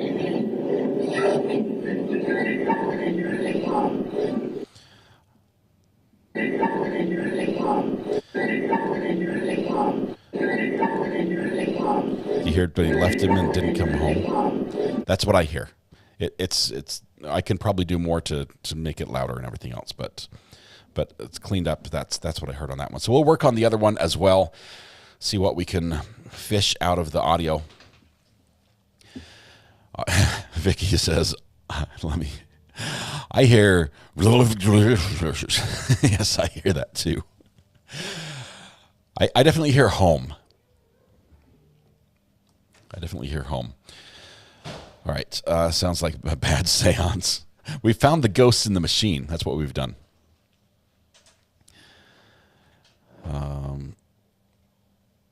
If it's out there already, I probably have a remastered copy of the 911 call. Yeah, but I want to do it myself. I can run some different things my way. I've got different tools. I've got two different editors that are very powerful at editing, and one of them was just updated by them literally to for this very thing, to pick out voices out of audio. A week ago, it was just a brand new release. So good software stuff. Let me give you an update, by the way, about equipment. We are waiting for the replay machine. I'm trying to run, if you look right here, I'm trying to run replay using a mouse and a keyboard, and it's a pain. Oh, it hurts. It hurts very badly. So we're working on DaVinci Resolve to run replay. As soon as that replay machine gets here, it's going to be so easy to put together all the clips that we want of the case, and the hot mic moments, the ahas, so we can do a recap and literally just serve them up, video and everything, right to you. It's going to be perfect. I cannot wait. So excited. Anyway, I told you we've ordered that. We ordered it from B&H Photo, and you call B&H Photo, and they're like, "Yeah, we got your order." I'm like, "Well, do you know when you're going to ship it?" "No." Like, "Well, can you give me an update? Do you have you heard from the manufacturer? They told you when they're going to arrive?" "No." Nothing. So it's frustrating, right? They just don't care. Once they've got the order and they're like, "Well, you'll get it when you get it." I'm like, "Well, are there people?" "Yeah, there's a wait list. Can you tell me where I am on the wait list?" "No." I'm like, so amidst my frustration, waiting for the replay machine to show up, I get a phone call from my buddy at Sweetwater. Sweetwater is a direct competitor to B&H Photo. On a lot of stuff. They're focused more on audio than cameras. But so I call him back because he leaves me a voicemail, and he's calling to say, "Hey, First of all, thanks for your order a week or two ago. Want to know how the equipment's working out for you? Any questions, anything? I'm like, look, that's awesome. Thanks for calling me after the fact and just checking on me and making sure it's all good. So we talked for a bit, and I said, yeah, I was going to order this replay unit from you, but you didn't have it on your website. He's like, really? Black Magic, they were here this morning. We just met with the rep. They were talking about some of the new stuff they have coming out. I'm like, yeah, this is one of them. And he's like, it should be on our website. And he's like, I don't know why it's not showing up. And I said, I would have ordered it from you, but it's not there. And he said, well, I can tell you, we've got, and I forget the number, 6, 7 of these units coming in, and we don't have anyone on the wait list right now. I said, what? He said, we don't have anyone on the wait list. I said, so are you telling me that if I were to cancel from B&H Photo and order from you that I'll get the first unit through the door? He said, yeah. And boom. I clicked cancel on that B&H Photo order before we were even off the phone. He already had all my info, verified the address, totals, exact same price, same shipping, everything, all free included. And he has confirmed that they currently are en route to him from the manufacturer. And as soon as it arrives, I get the first one through the door. So that's the update. I just wanted to tell you. Vicky says, I love how Aria's tech keeps getting better and better, and mine is just plummeting further and further from professional. Anyway, so the goodies will be arriving soon. I think that'll be very key for this case in particular, because there's so many moments that we need to just grab and compare in audio bites that with a little bit of training, which I'm doing when I should be sleeping. I'm getting about 4 hours of sleep at night. And I'm sorry, I do get tired during the day. But I'm sleeping about 4 hours a night, just studying up how to use this better and how to make the workflow work better with this, because I think that's what you guys deserve. It's how I would want to watch court. Like if I had my dream setup and configuration, this is what I would want. And so I'm going to try to offer that to you as best I can. And so anyway, that's the update. That's what we have. Anything else we need to cover before the break? Oh. Yes, I've got to go. I've got some stuff that I have to do tonight, so we have to break. What time tomorrow, Casey? 8:30 at the latest, Casey. I want to see the cross-examination of this witness. I've got to see this. I'm dying. I'm on the edge of my seat. So that'll happen tomorrow. Please join me. We might even start a little early. I don't know if I can get Mrs. R.A. to do her exercise in this room with this monitor earlier, which would require her to wake up earlier. So fingers crossed. We'll see. Then we'll start maybe 8:15, but it's going to be 8:15 to 8:30. Vicky says, alternatively, if you want to watch a buffering screen through a dollar store potato mic, then I'm your girl. Vicky, sometimes that's exactly what we need. Wonderful. You guys are amazing. What a day. I'm buzzing right now. I'm like, I feel right now about this case like I did the first day we live streamed trial, the Darrell Brooks trial. I'm tingly. I'm doing the jazz hands thing, but I'm tingly. This is so much fun. All right. Thank you very much. Podcast tonight. That's going to be tomorrow night.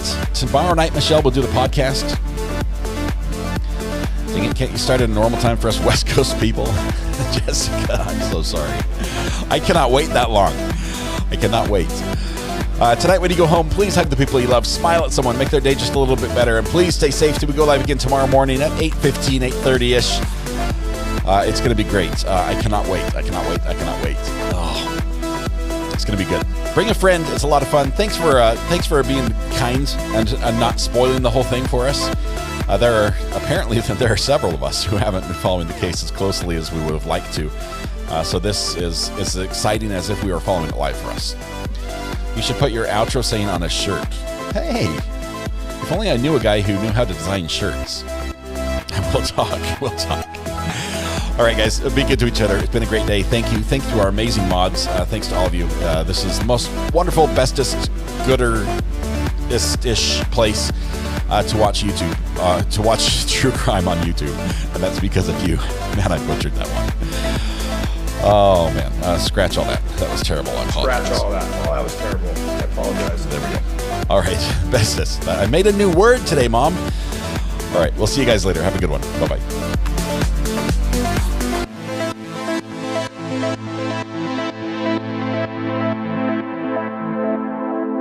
Scratch all that. Oh, that was terrible. I apologize.